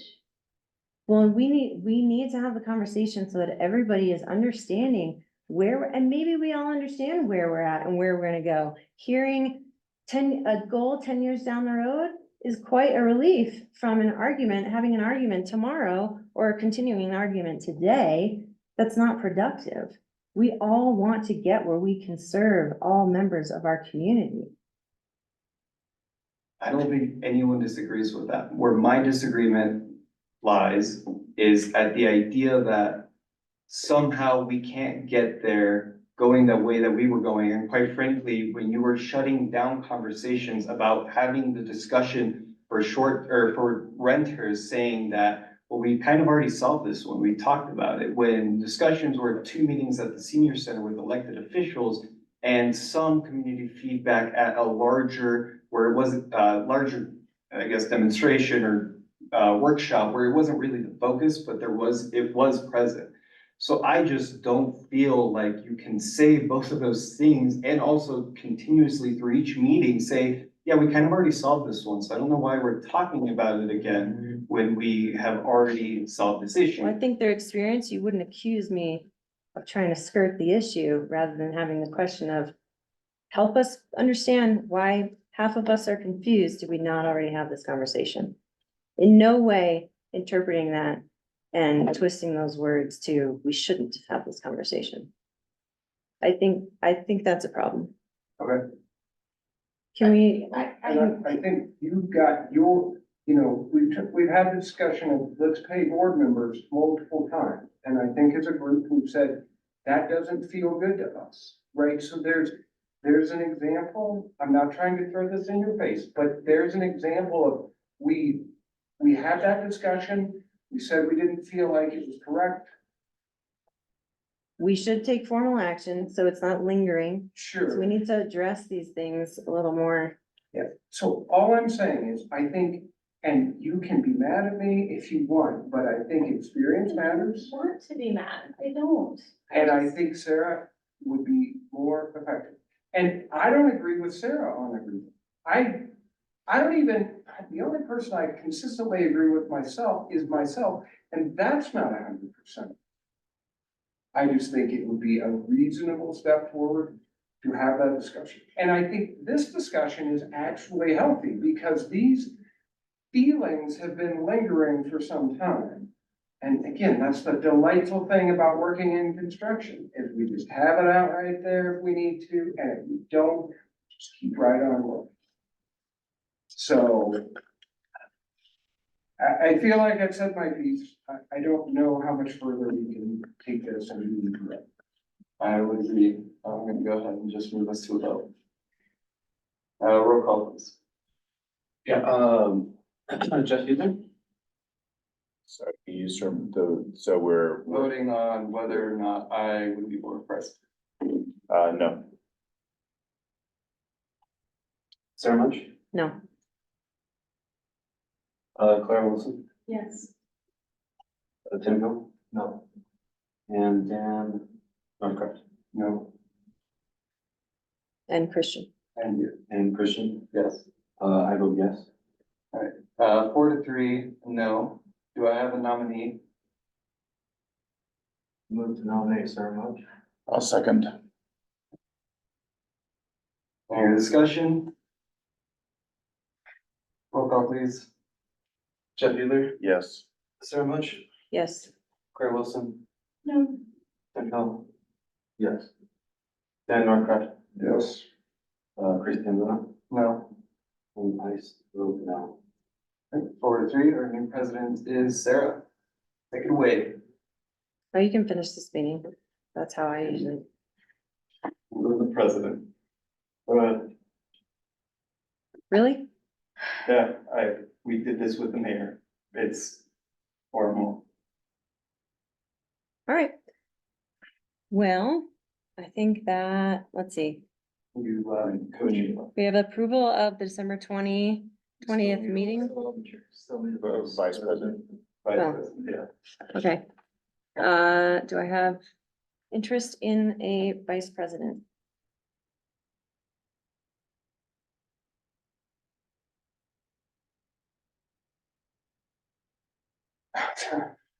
Cheese and crackers, no, rock, paper, scissors is one.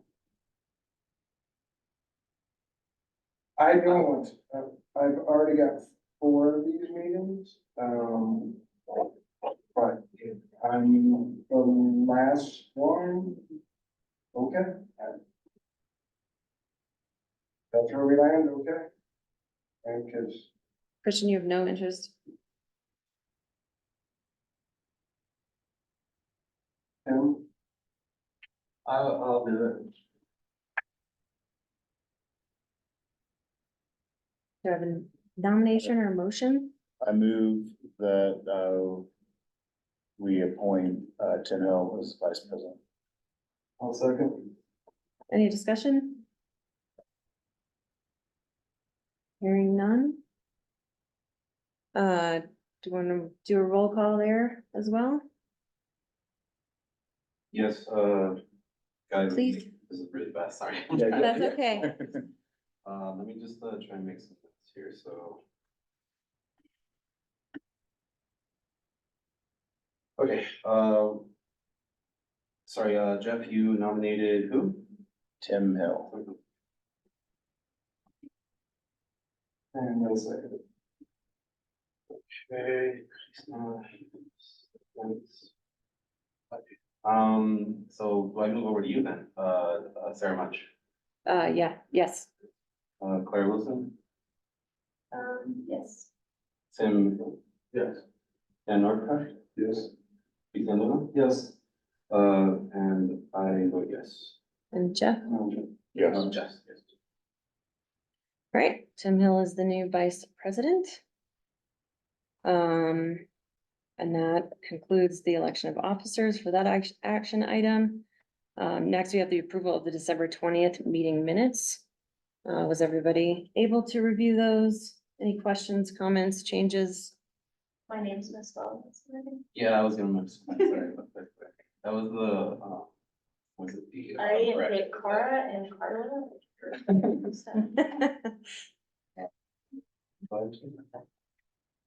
Okay, Jackie, did you see anything? No, I'm looking at the Agile stuff. Oh, okay. That's fine. All right, I'll entertain a motion to approve the December 20th meeting minutes. We'll move to approve the December 20th. Do I have a second? All A second, right, any further discussion? none for me. Okay, hearing none, all those in favor? Aye. Aye. Aye. I don't think I heard any opposed. All right. Next we have the approval of the school district, county, and Leadville County Community Regional Housing Authority, IDA. We talked about this last time. And we got some of the answers from legal, with their comfort around the language, regarding the termination, and the investment into the property. Jackie, did you get any further questions from any board members regarding that? Okay, So she answered the questions, and the questions on the screen are, the board's meeting discussing the IGA, 10A, certificate of completion, who issues that certificate? And then the answer to that, certificates of substantial completion are typically issued by a contractor to the project owner. At this point, the project owner, architect, or engineer will inspect the work and determine if it is satisfactory. And then, And there's a, sorry, IGA is between it's between the. county and the school district. And the housing authority. Or Yeah. just that the school district wants to make sure that the property and the project has deed restrictions and is going to be used for what they've intended to be used for.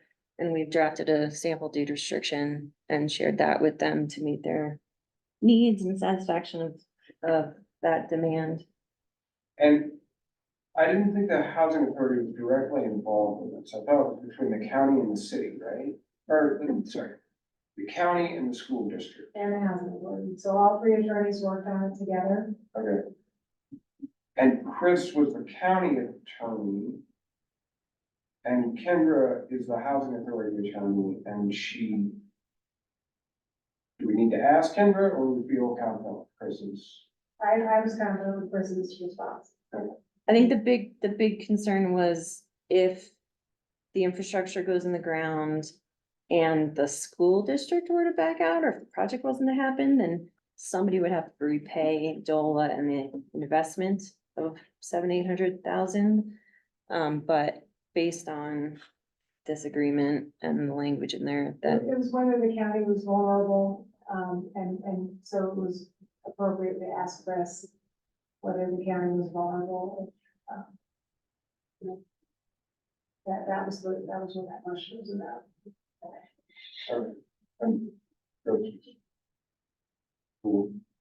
the county feels is comfortable.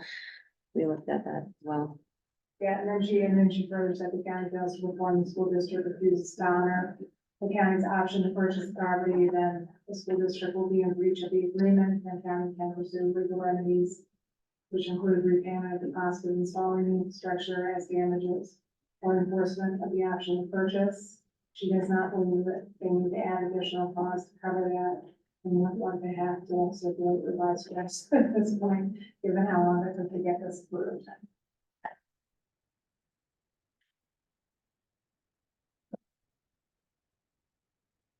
Any questions on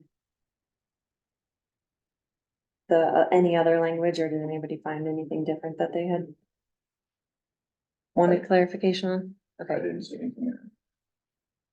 I'll entertain a motion to approve the IGA, and authorize the execution of the IGA with the school district and the county. So moved. Any further discussion? None for me. All right, doesn't sound like it. I don't know if she'll be back.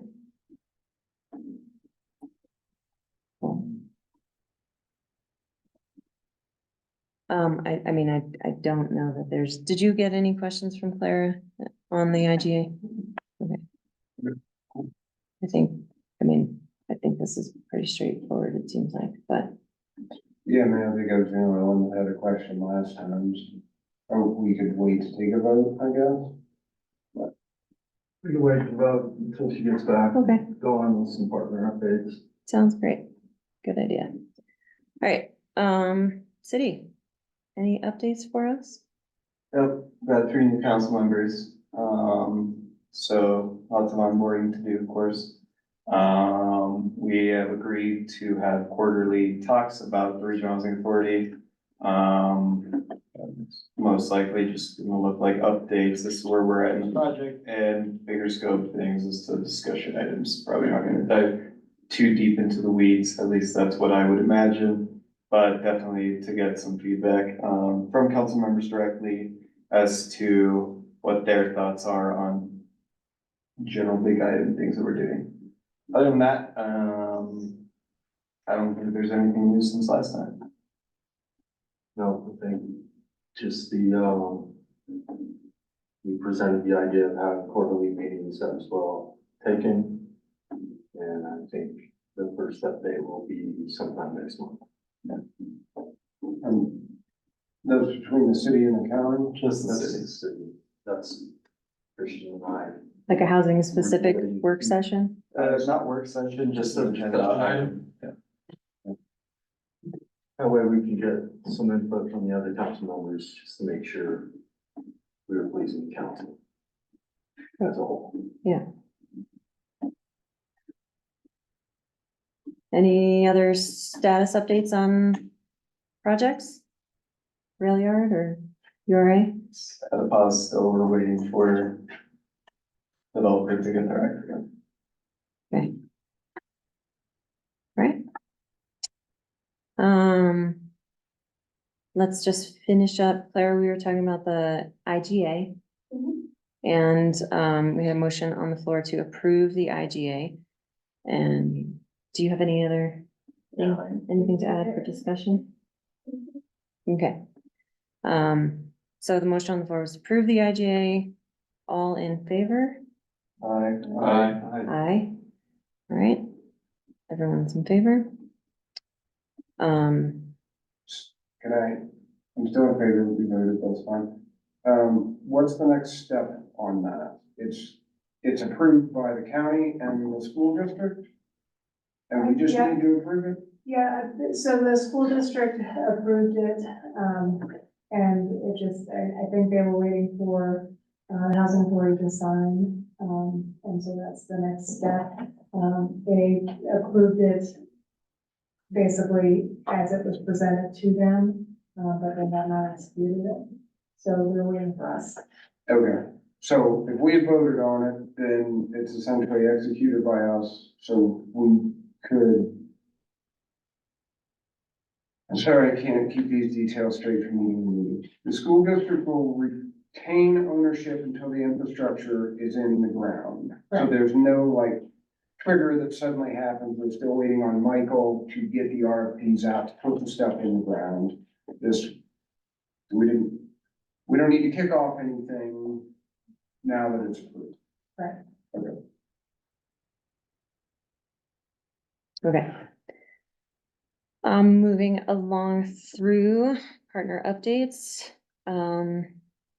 county, where are our updates? Well, one thing that's maybe a little different, I mean, one of the strands of housing work is trying to keep people in their homes.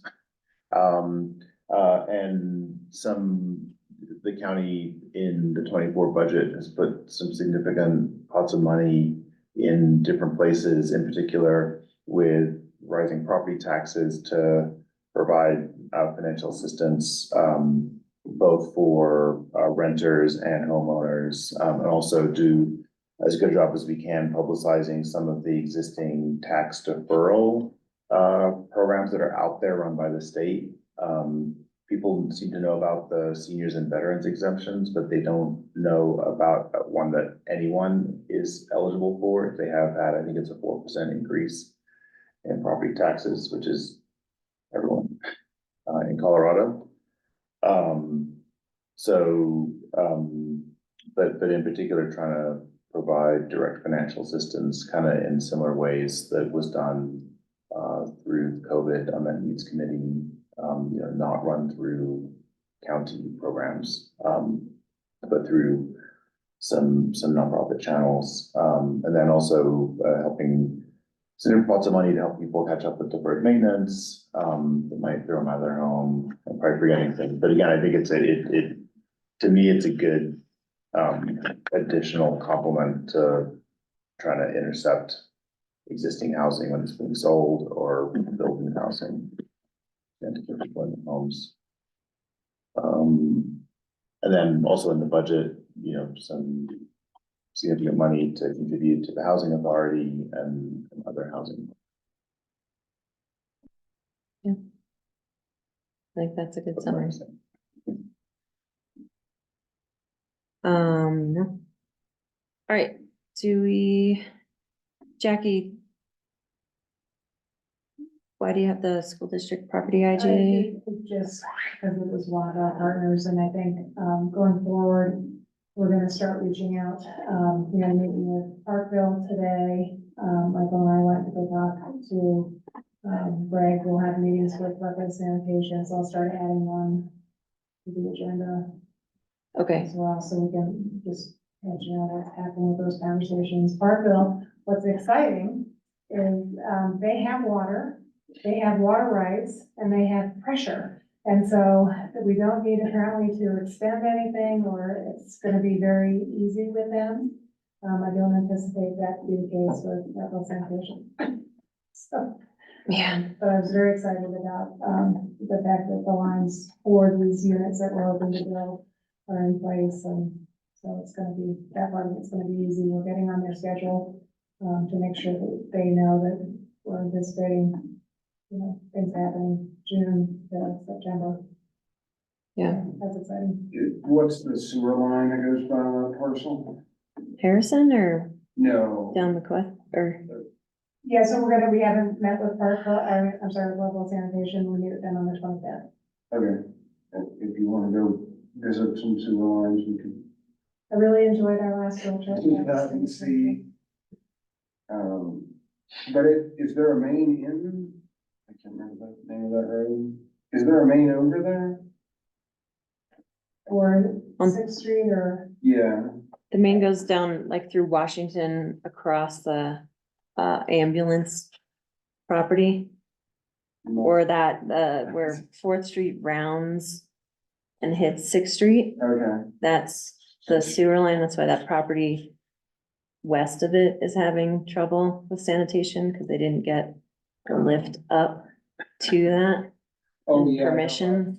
That one. Yeah, But I'm saying, do we need to get a new sewer main extended, or we're going to then to reduce fees, or just find out what's possible right now? so I think the intention of the meeting, with Leadville Sanitation, this is Michael directed, is going to, So, yeah, is going to be, we'd like to use the same engineer, so that we don't have duplicate expenses and that we can move the work forward faster. So they use JVA, and I think that is the intention, of the conversation on the 25th. And then we just want to get in front of, all of our partners, all of our stakeholders, I think monthly, just to let them know how the project is going, just so that everybody is aware, because everybody's got a lot of big important things happening, and we just want to make sure that they know what we're doing. So, the subcommittee has been, having conversations with developers as they come in. I think that's worked out really well. The other business stuff that I wanted to mention, was I applied through DOLA to change our designation from rural to rural resort. All of our neighboring counties are rural resort, and it allows us to, get a higher AMI on some projects. It won't affect the incentives grant project, but it will potentially affect, we have to apply, for the increased AMI on Prop 123 projects. And then my understanding is that will also help us when we go to get, financing for the vertical aspect of our roads. And then the final thing is, there was a bill that was introduced in the legislature that may be of interest, to us, that local governments may have property tax credits to promote or incentivize property owners to convert SDRs to long-term housing. So this is just being talked about, but it's, an exciting thing on the horizon if it does happen. There's a bill that's been introduced, it's SB 24-002, that will allow local governments to have property tax credits to promote or incentivize property owners to convert their short-term rentals to long-term housing. I think worth noting too is there's a House Bill 6, I believe it is. Just heard about this yesterday at the tour of the panel meeting. To charge commercial rates for short-term rentals that are occupied 90 days or more. So that could have an impact on long-term housing as well. So they would be paying the commercial assessment rate for the taxes. If their occupancy is 90 days or more a year. And the concern, I just from having worked in the assessor's office is, I think it's an honesty tax. And that's concerning. And then it's also, who's going to, police it and manage it. And I don't know. They come up with these great ideas, but. Yeah, and bills like that before died on arrival, but it seems to be this something that at least, who's the guy that helps with the marketing? Can't remember his name. Dave. Oh, Santucci. Santucci. He seemed to think that it had a very good chance of passing. We'll see what happens. Is the, Of course, it probably will go through 100 different language changes, but it is on the horizon, so. did the land use policy stuff from last year, that failed? Is there I have not heard anything about that being revived, like just moved on from that. I know that was the governor's big push. At a very high level, is that they're gonna try to break some of those ideas up into separate pieces. Allegedly try to listen better. Maybe try to have some of it be more like incentive based than doing things to local code. That was a But I giant mean, elephant. to try to yeah. eat. I think especially trying to break it up into different pieces. I think there's some stuff in my email inbox. I haven't seen bills materialize yet, but I'm writing some Yeah. stuff. Well, on that quick note, just to add it up, the county has invested in a couple of lobbyists to look specifically at justice legislation and housing legislation. So as a group, it would be great to, we will bring that back to you and that session, right, between now and May will be condensed in a whirlwind for those folks, but we are gonna have regular agenda items, both on our regular meetings and work sessions to get updates from those folks who are at the Capitol day in and day out. And we'll bring that back to you all too and get, if you all can. Who was that? contribute to- Is a consultant? Who? We have two different, Sarah Orange and the Kenny Group. I don't remember if Sarah had a different name, LLC, it's not coming to me, but the Kenny Group is one of the two. They were the two that responded as well. The Kenny Group has, based out of, long Front Range history and track, and also, are based in between Chaffee County and the Front Range. And it could be worth, my brain's not working well enough to like remember all the things you did. But, that does have like advocacy dollars, and if there are like legislative pieces, that could be a part of supporting it. Like there are ways that they can like expand into advocacy work for the county that is supported by a lot of foundations and agencies that would be interested in things like housing justice. Great. Thank you. And that was, you're still on a roll, I think. Other updates. Just the last thing is, January 29th, is root policy research is coming here, to, CMC, to IMAX building, room 401. Basically, they're gonna be here all day, from 10 to 11:30, they wanna have a larger meeting. The city and county staff, school district officials, chamber of commerce, business leaders, housing coalition, advocacy groups, community organizers, any other group that has an interest in the study. And then they're gonna tour the sites that we're planning on building on, and, then from 1 to 4, they're gonna have 30-minute meetings with city and county staff. They usually set up in a conference room, and people drop by and discuss the, study and the needs.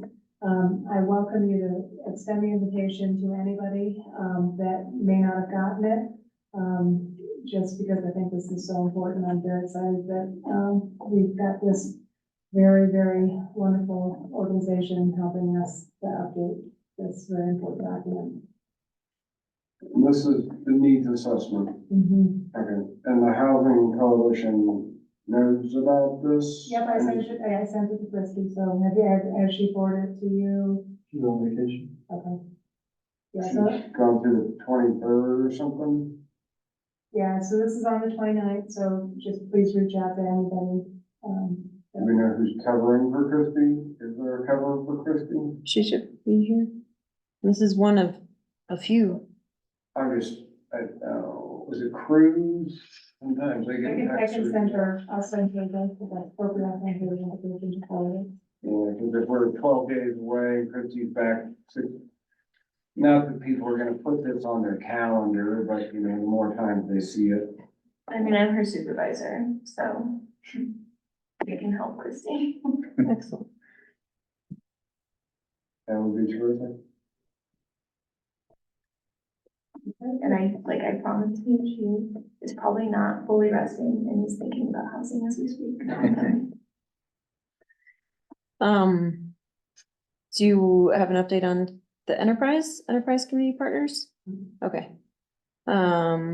So as we discussed earlier, it sounds like it'd be a great idea to start coming up with lists of topics, and maybe we collectively prioritize that in the next work session before our meeting, so that we can get a grip on our roles as individuals and as the organization, to start preparing ourselves to qualify and do outreach and marketing.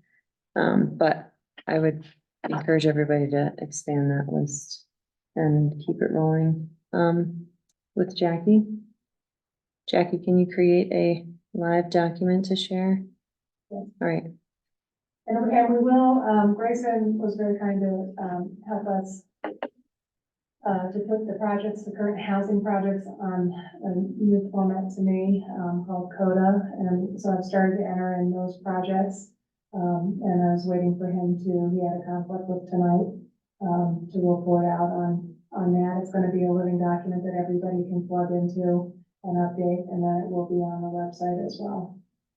So that everybody knows where we are, because things are gonna be moving, as Michael said, very quickly with the project. And then whatever other projects that are happening. So there are a lot of things happening in the city.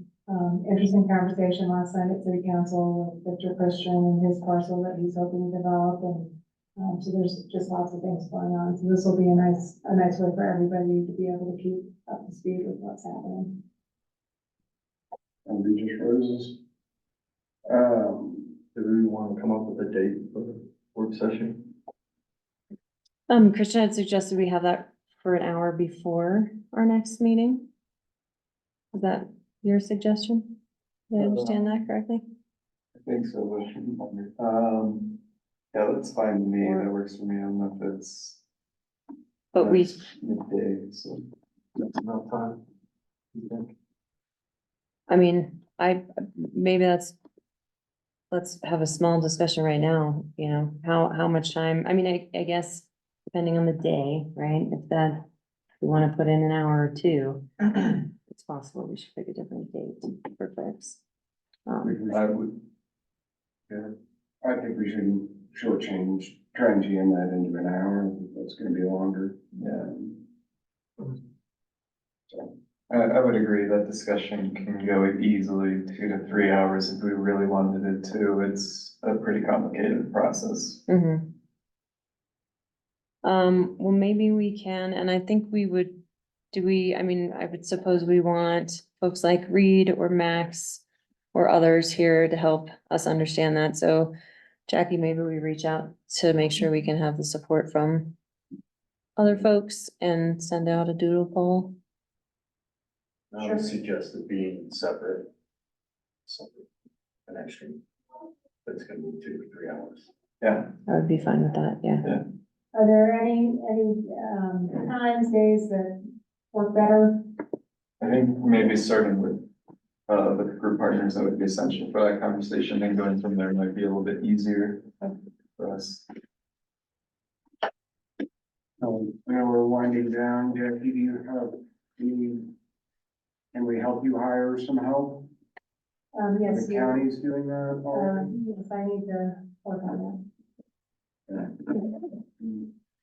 I've written a few job descriptions, I don't.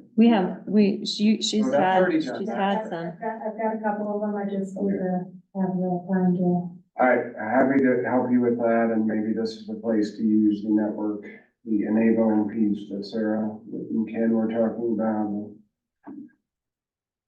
We had a job for a lead carpenter open for 5 months, and we had somebody start last week, so, yeah. Whatever, I think I can speak for the board, whatever we can do to put that out there and find somebody, so you live to fight another day. That would be great.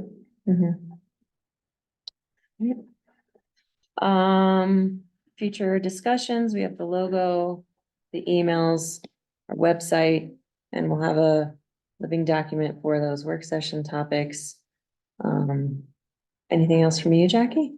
No, I was playing around with, Bing, AI, and you can generate a pretty cool logo for free with Bing AI. And so you just put in the keywords and mining, mountains, housing, and it can help with some of the things. But I think that, our friends in our enterprise community partners wanted to help us with that as well. So. Okay. Do we want to discuss any of the aligned influence stuff? Or I don't know how fresh it's gonna, someone ordered me a steak at Quincy's like 40 minutes ago, but I feel like we're not gonna be fresh on that in a month. I don't know, what does the group think Uh, on I mean, Ken's? I'm not opposed to it, it's just. Where does it come from? Would agree with Tim. I think we discussed last time that we could probably figure something out, but I don't know that that's effort that I necessarily think would value it. I think that the board will probably change soon enough to where I don't know that there would be huge value in that with both of you all's, election coming up this year. Except for, of course, Jackie, I think that part is hugely important for us and Jackie understanding the role that would play, so I don't know that I feel too strongly to figure that out personally.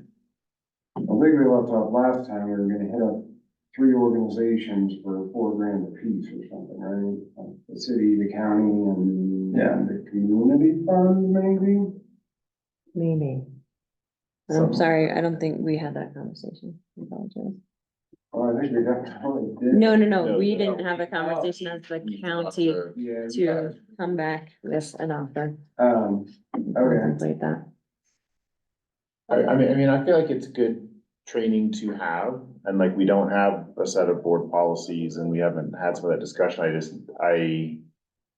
I think my concern isn't so much the money, because I think we can come up with that, especially, dividing it. I think my concern is just how many sort of full day meetings can this set of board members have, and is that training the most important thing to do in the next 6 months? Like, so I guess I mean, I take that kind of training really seriously. I think it'd be really helpful. I just think there's some bigger strategic questions about sort of like who's doing what and like hiring staff. It's just gonna, I think there's other things that are gonna take our time of a higher priority for the first half of 24 at least. Mhm. Well, let's think on that, Dan, and come back, circle back with that as another item next time. That work? Make a final decision, have some more conversations, we'll see. Jackie, I think it'd be helpful if we can get, did you have I think the job descriptions are in the Outlook Teams, Yeah, I am. but I don't know if can we all look at those and give you feedback? Very generic thing to be more specific. So, yeah, would you, I mean, if anybody has time to look at those and offer additions and suggestions, that would be great. I could do it. I also made a Gmail address just for this. I tried to email everyone, but Google did not appreciate that apparently. So Jackie has my whiz bang new Housing Authority Board email, so. Oh, okay, Email me on that instead of my personal and my work email, please. okay, So, great. Anything else before we adjourn? No? All right, adjourn at 8:04. Thank you.